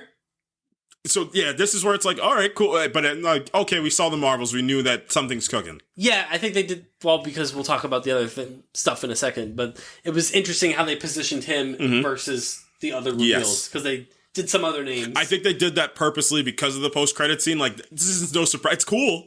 There's no surprise. Kelsey Grammer also famously loves playing Beast. Yep. And especially now that he doesn't have to put the makeup on anymore. He's like, I'll freaking play Beast for 1,000,000 years. So I'm glad that he got his wish. Yes. And he will be reprising his role as Beast. Louis Pullman, the Sentry, will be in this. I think he's going to play a pretty decent part in this movie. I would say. I think he's going to play the part where they're just like, oh, thank God. We have somebody that can deal with Doom. And then he kicks into the void and they're like, now we got to deal with this on top of that too. No. Oh, no. Danny Ramirez returns as Joaquin Torres, which Captain America Brave New World set up. That he's kind of like the first Avenger. Joseph Quinn, Human Torch, again, no surprise. David Harbour, Red Guardian, a little bit of a surprise. Sure. A little bit of a surprise that he's going to be in this. Winston Duke in Baku, I think, is great. Yes. The king. Why wouldn't you want the King of Wakanda to be in this movie? I think he's great. He's been great in everything that he's been in so far. I can't wait till he sees the Thing. The comedic gold potential that we could have. Yeah. Hannah John Kamen as Ghost. Again, I think another moderate surprise. But then you start to, obviously, you understand what's going on here. Avengers, Thunderbolts, Fantastic Four, and then, hold.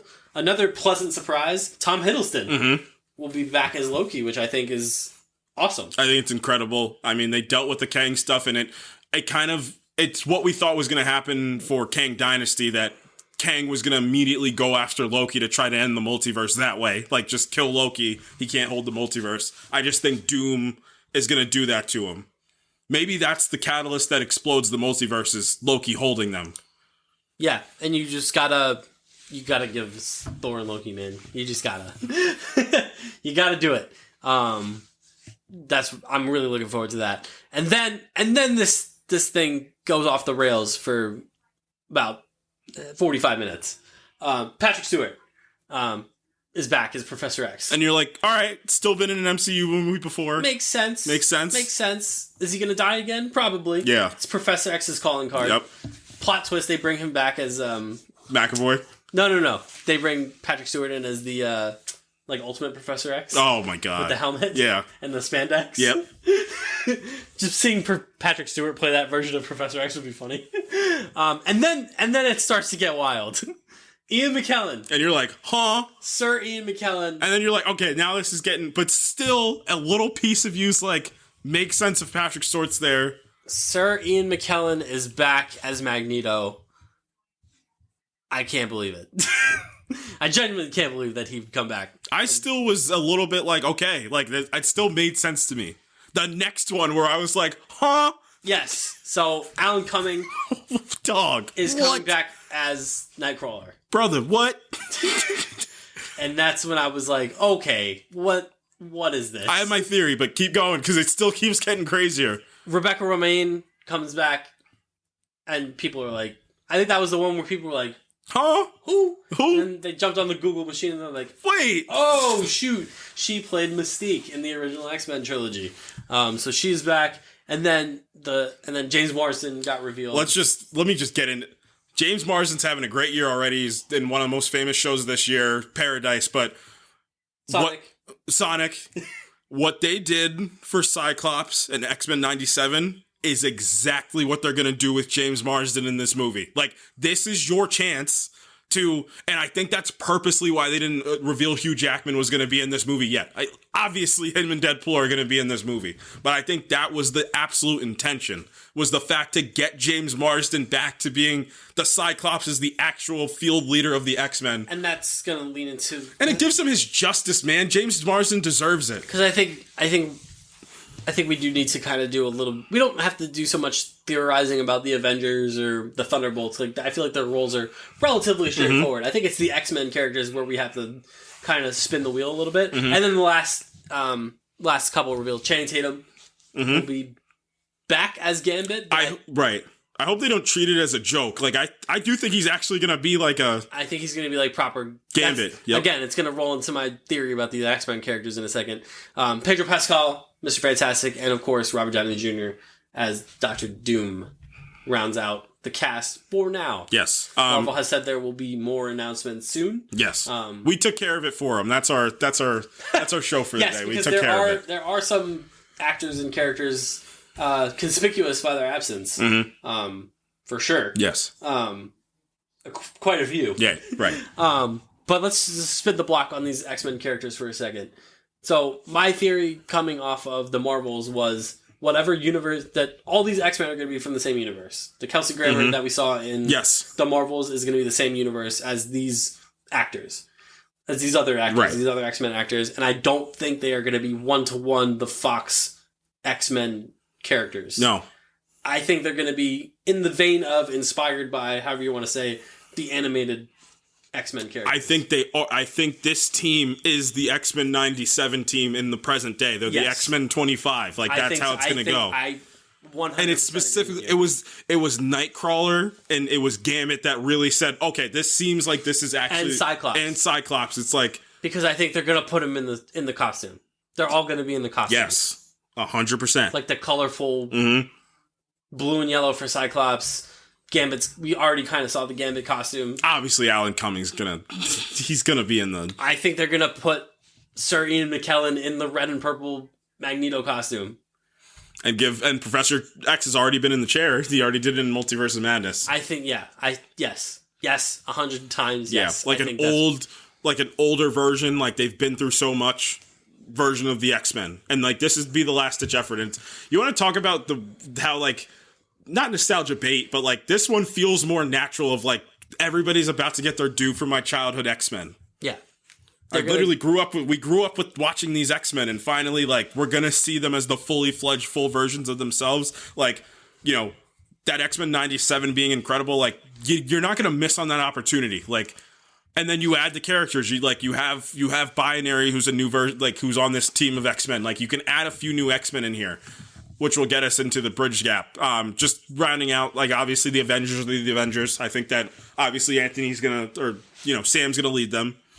And then he'll make his calls. He'll get his Avengers team. He's going to call Bucky. Bucky's like, I got my own team. I got a team of my own. I think Doom's going to go after the Vibranium, which is going to get the Wakandans and the Talakanians together to be like, sir, no. No thanks. And then obviously what I think by the end of that movie, the Fantastic Four are going to end up in the main 616. And the Fantastic Four, I think, are going to be an interesting place because I'm assuming they're going to come fresh off of a failure to stop their world from being destroyed. Right. And then obviously the big theory that I think it's true. I don't see that being the last movie before Doomsday, and this isn't true. That the Robert Downey Jr. is he's the Dr. Doom of the Fantastic Four universe. Yeah. And that's going to lead to a natural clash between Reed Richards and the other leaders of these other factions. And you know what it helps to, but again, Reed Richards being this nihilistic schemer is immediately going to be I don't care about the rest of you, who's the leader of all of these. So the new Illuminati, I think it's going to be Sam Wilson, I think it's gonna be Sam. It's gonna be Bruce. It's gonna be Carol. Sam, Bruce, Carol. It'll be Professor X. It'll be Black Panther, Letitia Wright. It'll be Reed. Who would be the last one on this team? Probably Namor, right? I have a different one. Or Namor. I think Bucky will also be in here. I mean, it's also interesting, this cast list, too, because Reed Richards, he doesn't have an intellectual equal among this group. Shuri would be the closest. Yeah, unless you count, like, Shuri and then, like, maybe Professor X or Magneto, like, one of those two. So it's interesting that there is no intellectual equal to kind of, like, challenge him on anything. Well, I think that's why Letitia Wright's in this movie specifically, is to be that one. And not only be that one, be one of the main heroes of this thing, too. Like, not only, mentally being able to challenge, but physically being able to challenge. Yeah. And then, again, I think what they need to really do early on in the movie is set how important Sam is to being the leader of the Avengers. So it's like, Reed's like, why are you even... And he's like, no, this is my team. And then Bucky's like, wait, but I also got my team. And then the Fantastic Four are going to be like, wait, we got our team. And then the X-Men are going to show up. Yep. And then the Thunderbolts are like, no, we're the actual Avengers. Like, and it's going to be like this whole, like, cluster of these teams trying to mesh and meld together. Well, because the Sentry also gives the Thunderbolts credibility. Right. Exactly. But they're like his babysitter, like, to make sure he doesn't go ballistic. Yeah. Like, it's kind of funny that each faction has kind of like a heavy. Mm-hmm. You know what I mean? Like, the Avengers have Thor. Right. The Thunderbolts have the Sentry. The Wakandan faction has Namor. Mm-hmm. And then the X-Men have, take your pick. Yeah, right. Probably, I guess Magneto, like, power-wise, is probably the heavy of... Well, I think it's Jean Grey, which we're going to talk about in a little bit. Sure. Yeah, because, again, conspicuous by their absence are a whole host of characters. Yeah. Right. Which leads us into our actual show for the day. Our gimmick. Our gimmick for the day. We are going to focus on the characters that were not there. I did a specific split of how we are going to go about this. Okay. We are going to do... I'm listening. We're still going to do 27. 18 of them will be just the actual MCU characters that just weren't announced. Like, we've seen them in the MCU, they're just not here. We are going to do 9 of them will be the non-MCU characters that you think could show up. And then you got 3 wild cards. Could be new actors added into this franchise. It could be actors that have, been in different stuff. Like 3 just jaw drop ones. Okay. All right. So, you can rapid fire through the MCU actuals. Yeah, I feel like most of those I feel like we can kind of, like, co-write these ones. Because I feel like we would probably end up having the same ones. Sure. So I would imagine, Deadpool, Wolverine. Yes, that's what I have. Deadpool and Wolverine. Yep. Scarlet Witch. I do not have her. Interesting. I truthfully think she's not going to be in this movie. You're saving her for Secret Wars. Exactly. And to your point of if they have no person to be she's the best option to be like the jaw drop. Like I'm thinking I'm back. Yeah. Storm. You're counting her as your MCU? Yeah. I would count her in the same vein as these other X-Men characters. I can't. Those are the ones that are my non-MCU ones. Okay. That's how I split it. So, I'm not counting Storm. Like, she's never been in an MCU movie before. Captain Marvel. Yep. I have Carol. Hulk. Yep, I have Hulk. Which means Jen Walters. She-Hulk. Yep. I have Kamala Khan. Yep. Kate Bishop. Yep. Monica Rambeau. Yep. I have Rhodey. Yes. I have Vision. Yes. Star-Lord. Yep, I have Star-Lord on here. Specifically Star-Lord. Yep, he's the only Guardian that I have on here. Yep, I have Doctor Strange in here. Yes. I have Ironheart in here. Yes. I can see that. I have Red Hulk in here. Oh. I think you bring Harrison Ford back for this to give them another heavy in here. Interesting. I have Wonder Man in here. Oh, I like this. I have Spider-Man in here, obviously. Yep. Yeah, that's it. So Bruce Banner, Jennifer Walters, Carol Danvers, Kamala Khan, Monica Rambeau, James Rhodes, Vision, I have Moon Knight. Yep, I have Moon Knight as well, too. Doctor Strange, Star-Lord, Kate Bishop, Ironheart, Deadpool, Wolverine, Spider-Man, Wonder Man, Red Hulk. Yeah. Yeah, I think that's solid. I'm trying to think of anyone else maybe that would or could show up. There's some there's some wild ones. Like, I think there's a world where maybe at the end of this thing, like, Steve Rogers comes back. I purposely didn't do Natasha, Steve. I purposely didn't do the two of them because I already think they're in this movie. They're either in this movie or they're in Secret Wars. Like, I genuinely think they're both there. Mm-hmm. I'm not overtly concerned about keeping them in there. Like, I also didn't want characters that were gonna come back to, like, nothing like I want the actual characters that would be a part of the actual Avengers roster. Man, I can't. Oh, let me do this. I'm gonna actually swap somebody out. I'm actually gonna take out. I really think Ironheart's gonna be in this movie. I'm gonna sacrifice Wonder Man because he might be too new for Wong. Oh, Wong. Absolutely. I think Wong has to be in this movie. Yeah, I'll swap that. And you get your mystical side. He's a Sorcerer Supreme, damn it. But I'm keeping Moon Knight in here. The moon is watching. All right, I'll let you cook on your non-MCU. Your 9 non-MCU characters. Storm. Jean Grey. Yes. Man. I think they could. I think there's a world. I do think there's a world where they might get Blade in this movie. Which Blade? The new Blade. I think I'll just spoil one. I think they're getting Blade, but it's Wesley Snipes. Like, I think they know. They have to know in the back of their mind that they've done some sort of wrong. Yeah.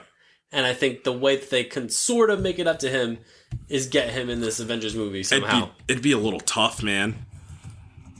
It would be a little tough, but I don't know. I just feel like you gotta do right by him somehow. Mm-hmm. And I feel like that's a way to do it. Okay. You know? Sure. Non-MCU, huh? I think that there's a world that Daisy shows up. Okay. From Agents of S.H.I.E.L.D. Yep. Like, I think she's the character that makes the most sense. Well, I told you about the split. Like, I think Agents of S.H.I.E.L.D. Season 5 physically split from, like, the timeline split from the MCU. Like, that's a branched reality. Yeah. In which she might have quaked her way through the multiverse itself back to the main 616. And then, I think if they're gonna save... This is gonna sound really strange. I think if they're gonna save Steve Rogers for Secret Wars... I think they're going to get the original Fantastic Four in this movie. Okay. The whole group. Okay. Not just Reed Richards. Mm-hmm. They're going to get all of them. Okay. Jessica Alba, Chris Evans, Michael Chiklis, and what's his name? That plays Reed Richards. Ioan Griffin. Yes, Ioan Griffin. I think that was 9. Was that 9? Sounded like 9. Sure did. So it'd be pretty much made up of X-Men, the rest of the X-Men, and then the other Fantastic Four. Okay. I like it. I like the approach. All right. So what I did for mine is... I think they're safe... Again, I think not to cut you off, but I think they're saving the other Spider-Men for Secret Wars. Sure. I can live it with a world where... Because you don't want to jam-pack too much. And also, like, you do have some lifting in this movie. Like, you genuinely do have to get Anthony Mackie to be the leader of the actual Avengers. Yeah. You have to mesh all these teams together. Like, if you thought the logistical nightmare of Infinity War was something, that's like a child's play compared to what's going to happen here. Yeah. Yes. So what I think is going to happen is you are going to have... I'm actually going to swap... I'm going to add one. You're going to have in here... You're going to have Tim Story's Fantastic Four. You'll have the original with Chris Evans' Fantastic Four in there. But this time a little bit more serious. Not the Deadpool and Wolverine version. You're not going to like what happens next. Oh my god. I put Peter 2 and Peter 3 in here. Okay. I think that's fine. Wesley Snipes Blade specifically. You know what? I'll take out Peter 2 and Peter 3. I'll actually buy into your theory that they're, and I agree that they won't. I'll replace it with Elektra. Elektra? Okay. Yeah, like if they were in Deadpool Wolverine and they worked, like I genuinely think they'll be back. Sure. Narratively, it makes more sense as well too. So the original Fantastic Four. You're gonna put Daredevil in this, aren't you? No, I'm actually not. Oh, I don't think Ben Affleck would do this. No, probably not. No, I don't think he would. If he didn't do Deadpool and Wolverine, which is like the joke version, he's not gonna do the serious version. Jean Grey and Storm. Famke Jensen, Jean Grey. Yep, and Halle Berry. And Halle Berry was just at Cinemacon. She's like, no, I'm not in this movie. Who was she with when she said that? Who was she with? Say it. Who was she with? Who was she with when she was lying through her teeth that she's not going to be in this movie? Who was she with? Who was she with, Court? She was with Andrew Garfield. Andrew Garfield told her to lie like there's no the biggest tomorrow. liar in the universe. So, Jean Grey and Storm, they're going to put them both in the suits. You ready? Mohawk? Oh, that'd be cool for Halle Berry to give her the mohawk. That'd be pretty cool. You ready? Yeah. Miles Teller, Reed Richards as the Maker.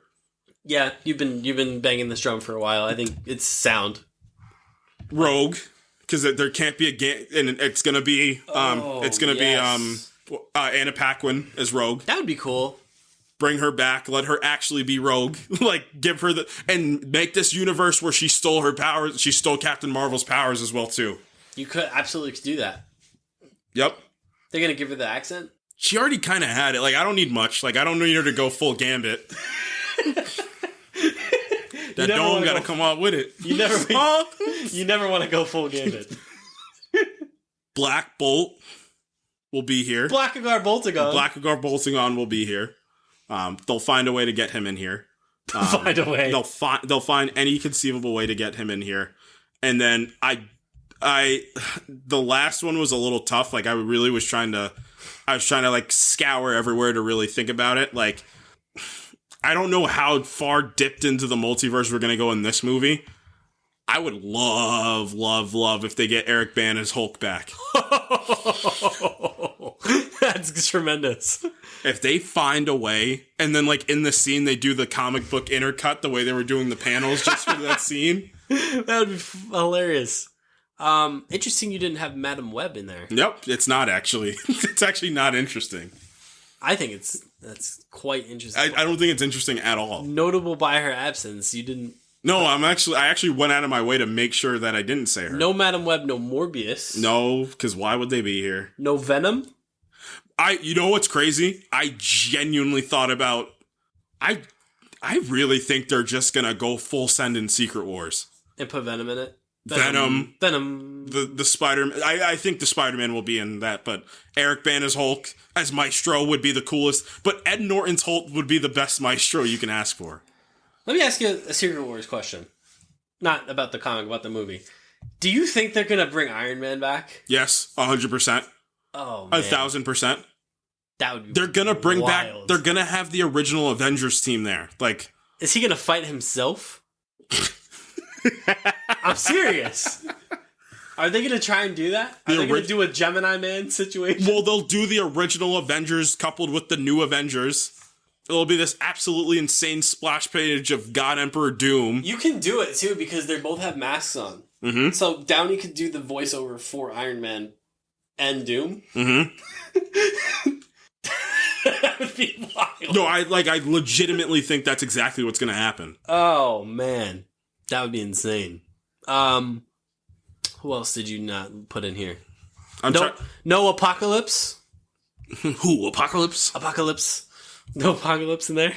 I tried to think of some more X-Men characters. You know who would be fun? No Kraven the Hunter? No. You know who would be fun? Iceman from the original X-Men movies. Iceman. That would have been a fun one. I said that to you a week ago. Give me Omega level Iceman in this movie. Yes. What's his name? Who's the actor? Sean Astin. No, that's not him. Sean Ashmore. Oh, Sean Ashmore. Sean Astin is in Lord of the Rings. Yes. Come on, Mr. Frodo. We gotta get up this volcano. Samwise Gamgee showing up in Avengers. The Secret Wars. Just do all the things. John Wick will return in Secret Wars. Oh, Ethan Hunt will return in Secret Wars. Did you say Vision? Yes, you did say Vision. In my original team. Okay. All right, I need 3 wild cards, like the WTFs. Ghost Rider. I also have Ghost Rider. Guess it's not that much of a W. Which Ghost Rider? It's Nicolas Cage. Yeah, that's the crowd pop one. Yeah. I think that would just be cool. Just put him in there. Yeah, you we're talking the boom crowd pops. I know it's 2 different characters, but I'm counting them as one: Fassbender and McAvoy. That's fine with me. I'm good with that.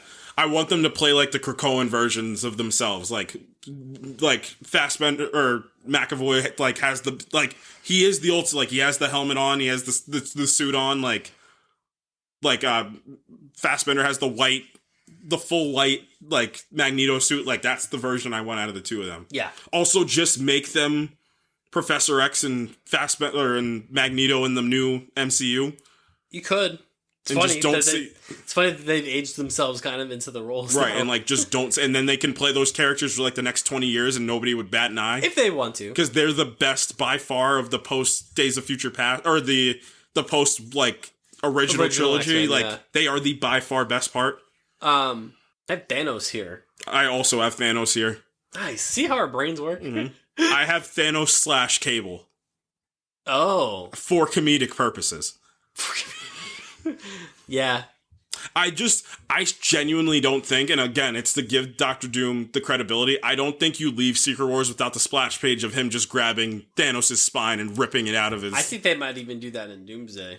They could. He goes to a universe where do you think he's going to try to make the Infinity Gauntlet himself and show how easy it is? Maybe. I think they're going to do what? I think they're going to do with Doom in Doomsday, like the first 15 minutes that they did with Thanos in Infinity War, put him up against the baddest dog in the yard, in which case would be Thanos from like another universe. Right. With like, imagine he beats him with the Infinity Gauntlet. That would be a nice change from the comic. Because in the comic, obviously, they have that back and forth where Thanos is like, I'm the strongest being in the universe, this, that, and the other thing. And Doom is like, well, do you have the Infinity Gauntlet now? Thanos is like, no. But that even without the gauntlet, like, that's enough. And then Doom vaporizes him. He's like, that would appear untrue. That would be a great, like, opening 10 minutes when you're like, oh, shit. Like, that was the guy that the last thing was about. And he just smoked him. You know? So I think that would be cool. I'm trying to think of like other ones that would be like really wild. I had Quake in there. That would be pretty. That'd be pretty fun. I don't know if it would be like I mean, I guess it would depend on like how fervent the Agents of S.H.I.E.L.D. fan base is, but I don't know how much like that would like get a crowd. It would get people going, but it wouldn't like. I don't think it would like. Floor Coulson would.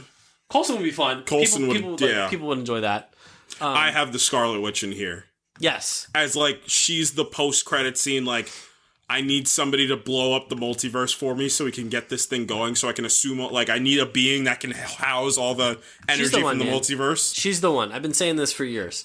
That she, more than any, maybe with Loki, like Loki in there somewhere, she's the one with the most oomph. Like, in her backstory. At a multiversal level, because Spider-Man's also, but they don't own the rights, so it gets a little tough. Like, she's the tether, or, you know, conceivably should have been, and could conceivably still be the tether of this entire saga. It would be interesting because of, also... Ooh, I just thought of something. What? Do you possibly, for like a second in Secret Wars, do House of M, and put Ian McKellen with the two of them. I think that would be great. But do Evan Peters instead of Aaron Taylor Johnson in this one? Yeah. Because Evan Peters would probably say yes before Aaron Taylor Johnson says yes. Yeah, maybe.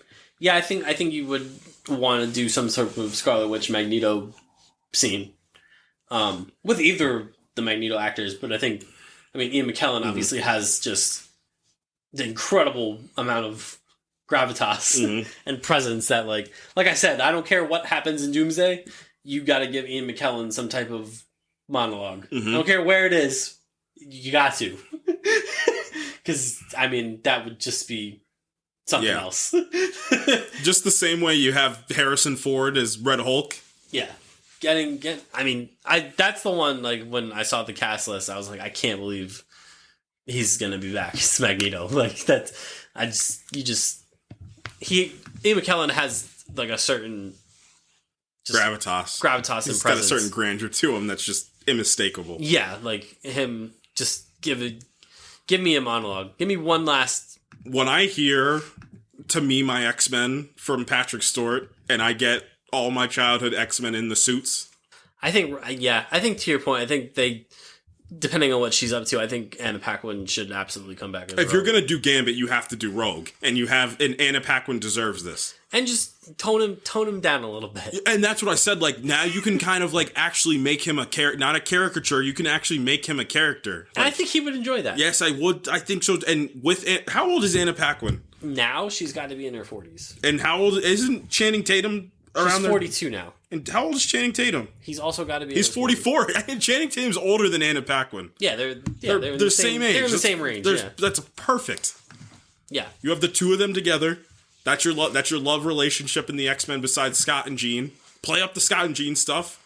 Like, I would love a universe where Wolverine can't steal Jean from Scott. Like, and like, I want Hugh Jackman to get humbled a little bit in this too. Like, just the same approach they had in X-Men 97. Oh, put him in the brown suit from Deadpool and Wolverine. I think what would be interesting, as much as we say like they should all be like X-Men 97. I think that Wolverine, the Wolverine that whatever Wolverine is in these Avengers movies, should be the Deadpool Wolverine version. Oh no, that I agree with. Because I think it would be interesting to see him interacting with an X-Men team again, given his backstory. Yes, and even down to in the suit. Yeah, like given his backstory. Yeah, I think it would be really interesting to see him reconcile with his guilt, but through a different team of X-Men, like kind of like giving him like a second chance to like be a part of the X-Men and actually like enjoy it. Right. And he can like credit Deadpool for kind of like bringing him out of that. I think that would be really cool. Yep. Because I can't imagine a world that Hugh Jackman's not in this movie with these. No, Deadpool and Wolverine made $1 billion. Of course, the two of them will be in this movie. If you're getting all these X-Men actors back, there's no chance. And the fact that Deadpool's also gonna I just love the idea of Ryan Reynolds shoehorning himself into this X-Men team, and they're just like, we don't know. I mean, I don't even know. Oh, well, he's gonna be the fourth wall breaker. Like, he's gonna be the bridge piece. I would love to see some stuff between him and She-Hulk. I would love to see some stuff between him and She-Hulk. Like, they both look, and they're like, wait, you can do it too? Yeah, I think that would be pretty good. I think that would be really good. Again, what did Tatiana Maslany do to anybody? She was phenomenal as She-Hulk. Because I think this movie is gonna have without the Guardians, like, I do think this movie is gonna have a kind of a dour tone to it, unless the Thunderbolts takes that, which is possible. Or like you said, like if Deadpool's going to be in this thing, like obviously Deadpool can do a lot of the heavy lifting there. I just think the X-Men in here, like that X-Men universe versus like, I wanted the versus. It doesn't sound like it's going to be a versus. It sounds like maybe that X-Men universe is going to die and they're going to find a way to get into the... What if Scarlet Witch is with them? That would be insane. Like that Earth's version of Wanda's grown up. I think Beast is probably the conduit to getting that which team. Makes him a part of the Illuminati instead of Professor X, because I think he's too old. Yeah, I think Beast is probably the conduit that gets... Because he's already familiar... You want to talk about mental characters that can deal with Reed Richards? Beast is right there, too. Oh, dear. Oh, dear. Get him in a Sentinel? Yeah. Question mark? No, I think this movie, as much as people want to, maybe people are kind of crushing this movie a little bit as like nostalgia bait or whatever. There's narrative potential here. There's actual narrative potential. And I think again, it's weird. It's weird the public perception from Infinity War to this movie, in the sense that like everyone was like all Russos all the time. And now everyone's like, oh, they're bringing the Russos back. Oh, they're bringing Robert Downey Jr. back. Oh, they're bringing the X-Men back. Like, all this stuff is probably going to be pretty good. I just have this vision that the X-Men stuff is going to be exceptional. Like, especially post X-Men 97, they know how the X-Men should be moving in live action. Yeah. I have a feeling they know that, like, we got something absolutely incredible ready to rock. Like, we got something that's going to be just absurd ready to go. This is going to be a 3-hour movie. I don't see any world where this movie clocks in at 2:20. No shot. No shot. This has got to be a 3-hour movie. Yeah. Both movies are probably going to be 3 hours. Yeah, I would say so. Yeah, I mean, and then the Downey thing is still the thing that I just can't wrap my head around why people are so down on it. Downey on it? Come Sorry. On, That's my bad. Like, the guy's not phenomenal. An Oscar-winning actor. Can he play a villain? Yeah. Did you guys watch Oppenheimer? He was the worst person in that movie. He was the worst person. And it's the same. What's the line he said? Whatever is out in the front. And he said, "Power stays." Like that's Doctor Doom. Like that's his whole thing. Like I think people are just afraid that he's gonna be Tony Stark in a Doctor Doom costume. Nah, they just didn't watch Oppenheimer? Like I don't understand. Like, yeah, I don't understand what the thought process is here.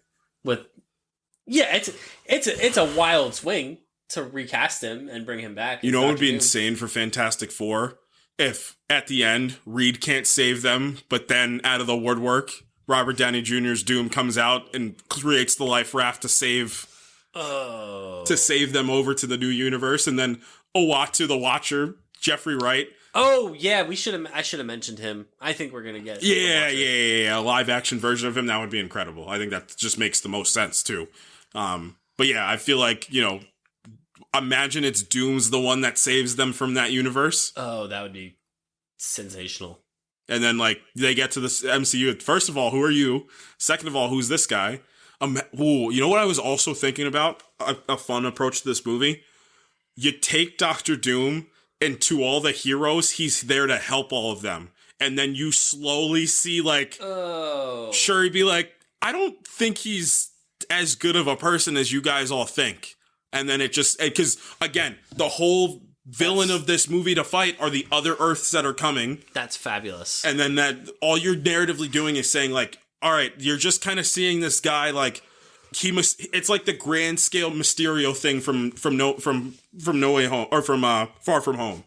It's like he's presenting himself as like, I saved the Fantastic Four, and then like the Fantastic Four they probably remove the Fantastic Four away, and Doom removes them, and it's just like they're never going to be able to tell anybody that that I was evil. And am I evil? And then again, they're going to learn the truth, and Namor's going to be like, well, I'm just going to go with him because he actually is going to save the multiverse. Oh, that's fantastic. Whoop. Oh, man, I love that. That's a great call. I don't know if that's what's going to happen. I don't think so. Just from what Feige said, I think it's going to be a little bit more direct. But again, that just paints him as a hero. And that's what Secret Wars, like, time runs out in Secret Wars. Like, obviously, Doctor Doom's the villain, but it's not as simple as he's the villain. It's like, I'm sorry to break it to you. He did it. He did save the multiverse. Yeah. Yeah, that's fascinating. Maybe he tries to take Loki's power instead of the Beyonders' powers in this movie. I think that's really possible. I think that's entirely possible. Probably tries to steal the vibranium, or he's probably like, in order to save the multiverse, I need a few things, y'all. I need some vibranium. I need the Infinity Stones, and I need to become a god. Yeah, or maybe it's one of those things where like he maybe fails to get Loki's powers, and then that's when he flips. And all of them are like, oh, shoot. Well, I don't think he's going to fail to get the powers. He's got to turn into God Emperor Doom. Yeah, I mean, maybe that's how Doomsday ends, with him kind of rewriting reality. Yeah, and the worlds are ending, like, and they can't, and again, they can't save it. And that, if he ends up with Loki's abilities and can rewrite reality, that's where you can literally reinsert the Scarlet Witch. Well, again, she's the one she's like, hold on. Well, I don't even think it's that. I think she's with him to start, and, you find out that he got her in every single universe, and she's the one that made the boom in every single universe. Mm-hmm. And then the nexus being main 616 prime timeline Scarlet Witch is like, absolutely not. No. No more mutants. No more Doctor Doom. No more Doctor Doom. No more Doctor Doom. It's my good friend Thanos once said. No more Doctor Doom. No more Doctor Doom. I think there's a lot of cool things that this movie can bring, and I think people are overreacting and of like, not overanalyzing, but they're just like, they underestimate how sick this stuff is just going to look on a screen. You know what I mean? Yeah. Alan Silvestri's back to do the score. The Russos are back, who were gods to everybody, but everybody's now, shut up. Yeah, when you look at the list of like best Marvel movies, their stuff is at or near the top. This movie's going to make $10 trillion. Like Captain America and the Winter Soldier, Infinity War, Civil War, Endgame. Avengers Endgame, all done by the Russos. Like they've done literally the best things outside of and including the Guardians movies, Black Panther. Like the Russo movies are in the pantheon of Marvel films. So Everyone relax. Yeah, you're getting Robert Downey Jr. back and properly motivated. Yeah, as a villain. Pedro Pascal's there. Like, there's a lot of things that, like, Pedro Pascal being, one of the most famous people on the planet. Yeah, go down this cast list of all the like, just A-plus list actors that are going to be in this movie. And that's not even the whole cast. Right. I think they just do the same thing again. They just do the 27 thing again. And then they just announce, like, again, like, Famke Jensen, Halle Berry, Shawn Ashmore, and then you go into... Chris Pratt. Paul Bettany, yep. Paul Bettany again. Yep. The greatest actor he's ever worked with. He's my GOAT. He really had us thinking Al Pacino was going to be Mephisto. And I was in. I thought Reed Richards was going to be in this. I think they do the count. I was thinking about this for the Council of Reeds. You do, obviously, Ewan Griffin, Miles Teller as the Maker, Pedro Pascal. You do the guy from the 90s as well, too. You get him in there. You pay him a little homage, and that's your right. John Krasinski? Right. And that's the 5 of them. That's your Council of Reeds. That'd be so fun. Miles Teller's like... Miles Teller turns to John Krasinski. Didn't he get turned into pasta? I'm from Earth 839, not 838. Why are you on this council? You get shredded by the Scarlet Witch. You're the dumbest of the smart Reeds on this council, idiot. Didn't you give away Black Bolt's powers? You fool. Yeah, he would be the type of Reed Richards to say, you fool. What are you doing? I think Miles Teller is gonna... I think he'll say yes. Not if Glenn Powell says yes first. Just kidding. To what? Playing Reed Richards. Yo, Miles Teller would punch... Dude, it's like the Christopher Smith and Bloodsport thing. He's you, but better. Miles Teller really thought he was gonna... I watched The Gorge. That was a pretty fun action horror thing. Scott Derrickson directed that. That's cool. He's like, wait, I was supposed to be the guy in Top Gun. Yeah. Nope. It's me. I'm Glenn Powell. I'm going to do a movie about tornadoes. Yeah. Wait. Don't act like it's not a franchise. I guess it is.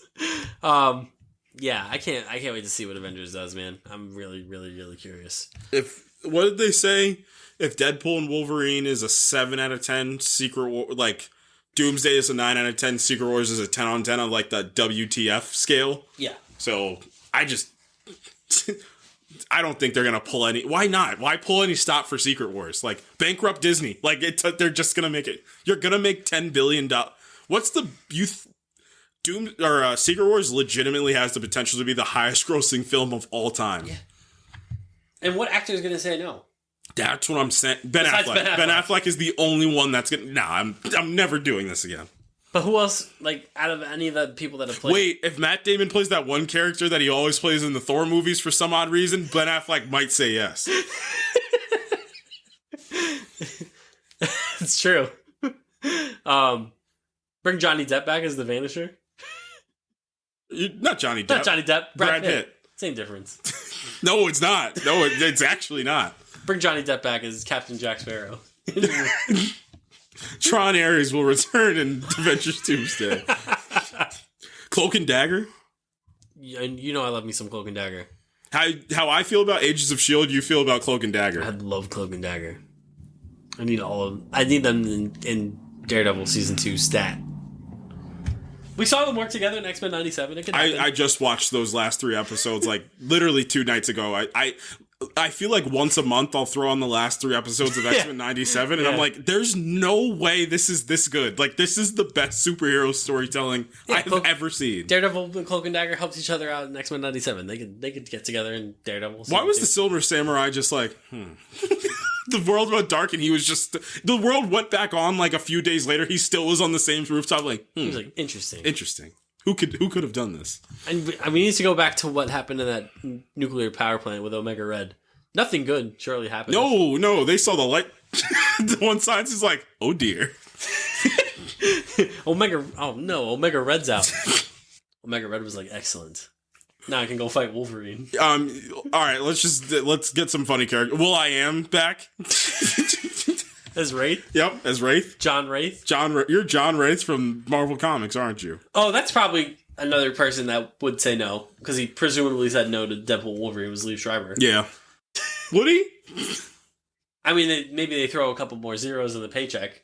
They got the money for And it. he's like, actually, I do like playing Sabretooth. Yeah, he said, wait a minute. I'm not just the voice of NFL films anymore.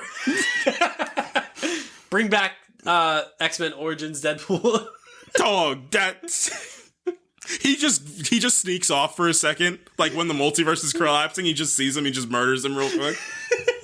You know I had to. Henry Cavill's Wolverine. Yeah, the cavalry. The Cavalry. You remember that? That was wild. Yeah, that was crazy. You that, were just was, leaving. They were just I leaving. was like, wait a second. No, don't.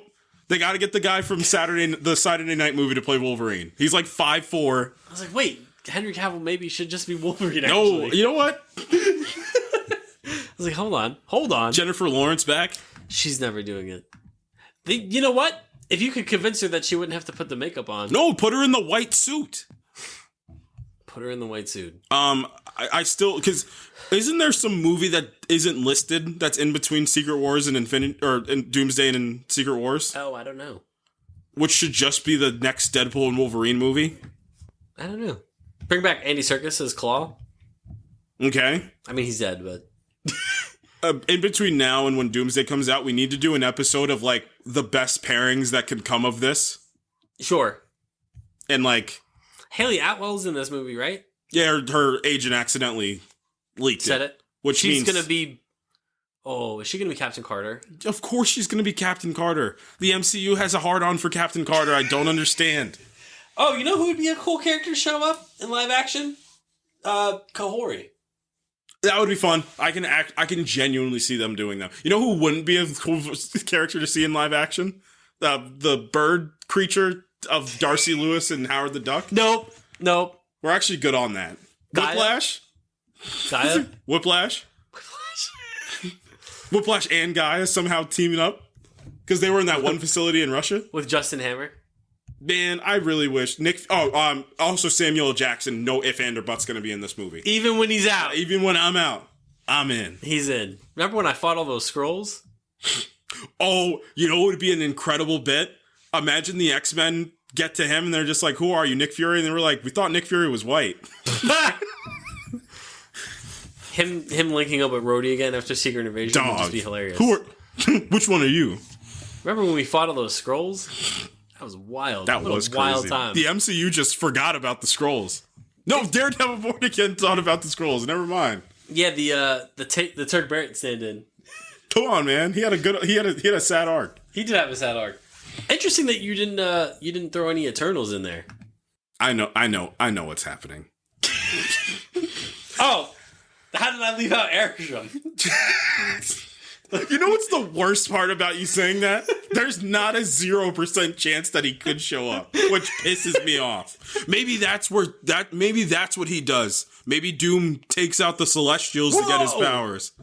That'd be wild. And it would be plausible. Like maybe he goes to Tiamat and takes Tiamat's power from him. And then he fights Arishem. Yeah, because Arishem's like, my boy, they killed my boy again. That appears untrue. He does the Thanos thing, but it's Arishem instead. You're like, oh shit.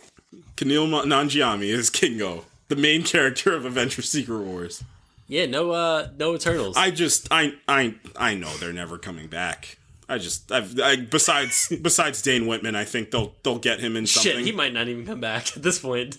That Midnight Suns movie just has ultimate potential if you just have Benedict Cumberbatch be the one that leads that movie. With Mahershala Ali being the two leads, with Dane Whitman, Werewolf by Night.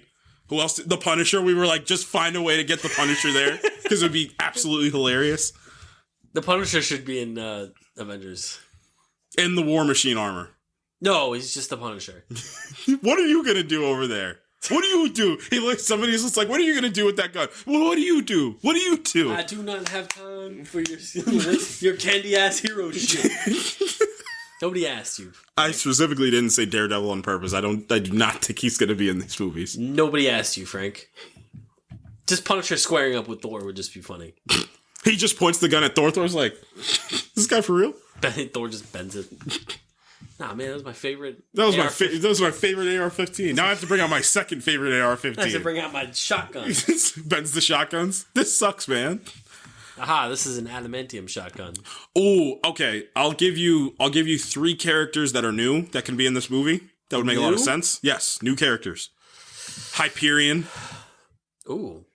Because I need the panel of when Hyperion and Thor. Oh, you know what they might do? They might just trade off Hyperion with Sentry and still do the same thing where Thor takes Sentry under his wing. He's like, a lot of sense. Yeah, two gods here amongst these mortals, right? And like they become dude bros together, and then they take on the Beyonders in the end. And then also Andarmus as Black Swan, Doom's cult of insane fighting force. Yep. I think Nova would be cool. Who? Nova. I thought you said Nobu. Or Nobu. That's fine too. Nova would be cool, I think. I know she's technically been in a Marvel movie, but I think Magic would work really well. Yeah, maybe on that X-Men team if like Colossus is gone, if this is his little sister that took on the mantle. Yeah, those would all be great additions, I think. Yeah, I'm trying to think of anybody else. Like I mean, we're dipping into a lot of Secret Wars territory too. Like I said, like the Eric Bana thing as I think Doomsday is going to be a little bit more focused. Yeah, it's going to be like a little bit more of like an actual film. Beta Ray Bill. Just kidding. That would be kind of fun. Just let the Russos do like this last. It's Thor's either like what in the world? Yeah, it's either George Miller does the last Thor movie and he takes it seriously, or the Russos do it. Just give Chris Hemsworth the right send off, man. Thor sees Beta Ray Bill and he's like, "What the." What is going on here? I do like that idea of the evil Avengers. So you do Hydra Cap, you do Natasha if she never left the Red Room. What about Blue Marvel? Denzel? Is he too old? I think he's too famous to play a guy named Blue Marvel. But Blue Marvel's like Superman. They already have Sentry. Yeah, but Blue Marvel's like... And they have Ant-Man. What more do you need? That's true. I think Blue Marvel would be sick, though. Blue Marvel would be interesting. I like the Kaori. I think that would be cool. I think they'll find a way to get her in. Mm-hmm. I think that character's... Again, I really hate what the... Oh, Adam Warlock is probably going to find his way in here. Oh. Get Will Poulter back for a little bit. He comes back when he's like a little more like... grown? Mentally grown. Like he's a little bit more like... A little more like Adam Warlock. Right. Adam Warlocky. Yeah. He comes back and he's like, I am the perfect man. Well, I think that Doom's going to have his own twisted version of the Avengers from the multiverse that he handpicked together. Like, maybe you save that for Secret Wars, but it's Hydra Cap. You do Thunderstrike Thor from the Ultimates. You do Natasha, she never left the Red Room. You just do Ronin, and then you do Maestro. And you have your sick, twisted version of the event, and then Doom instead of Iron Man. Yeah. Everybody's like, what the the hell? Now that I'm thinking about it, we are going to get an Iron Man versus Doctor Doom thing in Secret Wars. That frame is going to be infamous. Yeah. It's gonna be crazy. Renner not in this? Well, he can't act anymore, really. Yeah, I think they're letting him time to heal. Like I think that's probably what it is. Like I think they might also relegate him to kind of being like a Nick Fury type of character. Yeah. But maybe for the Young Avengers though. Yeah. Where like Renner's the guy that like kind of like I know we joked about it being what's his name? Star-Lord? Not Star-Lord. That's from the leaks. Freaking what's his name? From Black Panther. Oh, M'Baku? Yeah. Being the leader of the Young Avengers. But I think Hawkeye would work well with that too. Yeah, let Kate be the leader of the Young Avengers. Yeah. You get Patriot, who I'm still upset wasn't in Captain America 4. Obviously the twins. You can do Heroes Crusade. The only thing that's gonna suck is you just can't do Nathaniel Richards. Like that's the one thing that you kind of. But you don't need to. I think you have enough characters. You could swap him out for Ironheart. Sure. Yeah, I think so. That makes a lot of sense. All right, that's it. That's Avengers Bring back talk. the bone guy from the woods in X3. Marrow? Was that Marrow? I think it was supposed to be Marrow. Bring back the guy that you cut off his limbs grow back, and then he gets kicked in the balls. You know what? Maybe Magneto was wrong. Maybe mutants aren't the next... No, don't do this. Don't do this. Because some of those guys... They were dropping like flies in the... Some of them got a rough deal on the, like... Oh, what can you do? Oh, I can bend metal to my will. What can you do? I can literally take the poles of the earth and flip them. Oh. I just have the atmosphere at my will. What do you do? I can shoot these 1-inch spikes out of my arm. Mm-hmm. Cool. I turn into a porcupine. Sick power. Sick power, bro. You're the D-class villain. What did they say? They were X-Men: The Last Stand is an absurd movie. He said he's the first. Why didn't they just say Omega level in that movie? What did they say? He's a Class E mutant. What are you talking about? Yeah. Just say Omega level. Omega threat detected. Yo, I love Kelsey Grammer as Beast. Yeah, he's great. I love his introduction in the movie too. Yeah, he's tremendous. He's great. That's why I'm glad he's back for this. I told you, put him in a Sentinel in this movie. For no reason. I'm literally trying to think of all Marvel lore, like who's the funniest character that you can put in these movies. Oh, it's got to be an X-Men character. Because they all are just insane. Some of those Spider-Man characters would be pretty solid. Big Wheel. You gotta get J. Jonah Jameson in here, right? Like when the world's ending, like the last two worlds are colliding. He's like, "This is J. Jonah Jameson with his something to do with Spider-Man." Come on, even Peter just stops for a second. Peter's like, "Come on, man." This is somehow Spider-Man's fault. Come on, he's like, "Are we serious right now, man?" Miles Morales could also. I think they'd save it for unless you're going to talk me into a world where animated Miles Morales shows up somehow, and in a live action version. Yeah. Yes. Again, why pull any stops for Secret Wars? My bad, everybody. There was somewhere to run. There was a live action Miles. Uh-oh. I'm literally trying to think of any character that you can... Peter Dinklage meets Peter Dinklage. Bolivar Trask meets... and Itcher the Dwarf. Yep. How many times can you do that? You could do it with Chris Evans. Bring, what's his name? Why am I blanking on his name right now? Oh my god. Anthony Hopkins. Bring him back as Odin. Sylvester Stallone from the Guardians movies. Him being the only character from Guardians of the Galaxy to show up in Secret Wars. He's the representation. Would be hilarious. Lawrence Fishburne. Goliath? But actually make him Goliath? Yeah. Hank Pym? Which Hank Pym? The new Hank Pym. The old Hank Pym. The one that loves ants. Yeah. Bro, he took on Kang with no issue. Kang's tackled. He's tackled. He loved ants in that third movie. Bring back the Red Skull? No, they did that already. Bring back Walter Goggins from Ant-Man and the Wasp. Everyone thought he was going to be like a character, too. Yeah. No shot. He just wasn't. Sylvie actually probably might be in the Stephanie DiMartino. That'd be great. An actual real life chance to be in these movies. Yeah, I would love that. I'm trying to get funny of who can be in this movie. Jimmy Woo. There's a non-zero chance that Jimmy Woo is actually. I want him to be like a lieutenant for Doom in Battle World. Like I want him to be like one of the cops. The dog from Hawkeye. No, don't put the dog in. Werewolf by Night. Any one of those weirdos from that Werewolf by Night thing would be tremendous. The Axe guy.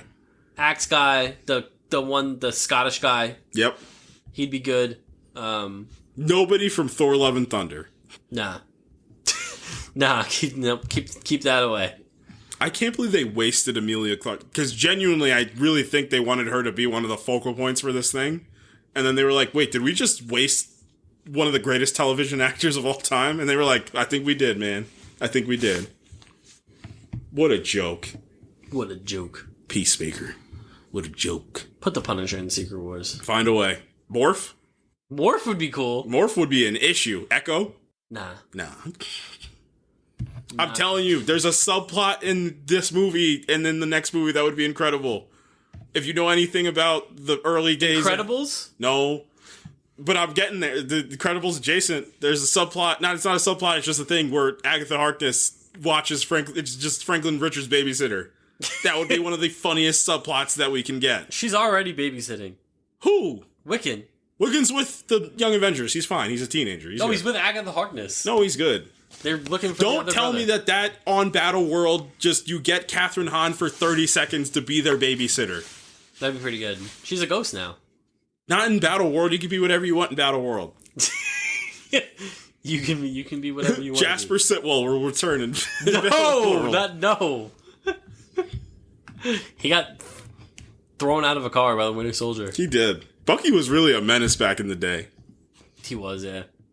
All right, we gotta go. Man. Yeah, T.I. will return. I told you they should bring him back. Just him specifically. Yeah, him and David Dastmalchian can be there. What about Michael Pena? Or the three of them? Yeah, the whole Ant-Man heist crew can be there. MODOK will return and MODOK. I'm really gonna scour throughout. Like, where do I start? Blade, truthfully, is where I should start. They do need to. They should bring Wesley Snipes back just so like Doom will shoot a laser at him. He's like, "Motherfucker, are you out of your mind?" Who did you save the F-bomb for? I was genuinely. Oh, Deadpool. Do you? No, you have to bait and switch that. Like you have to have Deadpool trying to get one out, and then it's like Kamala would be Professor X. No, Kamala would be the funniest one to take that away from him. Professor X. Yusuf Khan will return and He should. Well, he probably might. Just a little scene where she's back with the family. I enjoyed that. And Daredevil's there, owning up on that promise to go have dinner with them. Yeah, Mr. Murdoch. The famous Kamala. Why did you think that was a weird line delivery? I thought it was. Bro was glazing his own daughter. Heimdall. I would love Heimdall to come back. Heimdall would be cool as part of Doom's crew in the New World. Doom's crew. Doom's got a crew. Don't do that. Don't do that to Idris Elba. Don't put him on Doom's crew. He's in Valhalla now. Anything can happen in Secret Wars. He's in Valhalla. Anything can happen. To be fair, he probably shouldn't have gone to Valhalla. Who? Heimdall. What did he do? He got blitzed by Thanos. Why doesn't that get you in Valhalla? Because it wasn't really a fight. It was a massacre. That is crazy to think that Idris Elba was in the MCU. You look at the actors that just have gone through the MCU. He was good. He was good as Heimdall. Great. Jane Fonda. This is a pretty good bit. Like, Jeff Bridges has gone through here. Ed Norton has gone through here. Mickey Rourke has gone through here. Anthony Hopkins has gone through here. Bring Natalie Portman back as Mighty Thor. She might actually do that. She might. God. Pierce. Bring back Ryan Reynolds as his character from Blade 2. Yes. See now you're getting it. Now you're getting it. Peter 1, Peter 2, Peter number 3. All right, it's time to go. Let's get out of here. That's it. That's it for us this week. You can follow us on Twitter at @ProjectINF_pod. You can follow us on Facebook. You can follow us on Instagram at the Project Infinite Pod. You can follow us on TikTok and YouTube at the Project Infinite Pod on those two platforms. Next week, I can't believe we're saying this already, but it's going to be our Daredevil Born Again Season 1 review next week. This means something to me, man. I can't believe it's already over. Feels like just yesterday we were like, Daredevil's coming out. Now it's over. God, it's been great. It's been really good so far. Episode 8 is out tomorrow. Yes. Episode 9 is out next Tuesday. 8 and 9 are done by the new showrunners and directors. And that's why the Punisher's in them. So we'll see. I'm super keen to see where this season ends up. We've already seen some set photos from next season. Looking pretty good. That suit. It looks incredible. That black suit. Somewhere Tobey Maguire said, did somebody say black suit? Bring back black suit Spider-Man. Is brand new, we didn't talk about this, is Brand New Day going to be a multiverse movie or a street level movie? I hope it's a street level movie. I think it's going to end up being a multiverse movie. Because Sony can't help themselves. A, Sony can't help themselves, and B, the last movie made $1 bajillion, so why would you just not bring the two and of them back? And also, apparently, D'Onofrio said Kingpin can't be in the Spider-Man I think movies. he's horribly confused. Somebody made a good point that when Battleworld takes place, he should be the king of New York. Like, he should, like, be, like... And, like, the Defenders are, like, working for Fisk. And then you get all your Defenders back in, like, one scene. That's how Secret Wars should work. The only problem with that is, narrative-wise, they're going to need some central main character to really drive them through everything. And it could be Spider-Man that does it. It could be Tom Holland is the one you want. Secret Wars? Yeah, that would make sense. You just need somebody narratively strong that's got to be the main character of this whole thing. Spider-Man makes a lot of sense. Mm-hmm. Yeah, that's it. We're going to talk about Daredevil next week. From the... Come on, man. From the Ethan Hunt of the podcast. I just need you to trust me one last time. Just trust him. Just trust. Yeah, he saved the world a Google times. Why are you still hunting this man? Just trust him. He's never not saved the world. And Angela Bassett still wants him arrested. Chill out. Yeah, chill out, man. All right, guys. We'll see you next week for Daredevil Born Again, which is, again, kind of crazy to say that, but that's it. Until then, goodbye. Peace.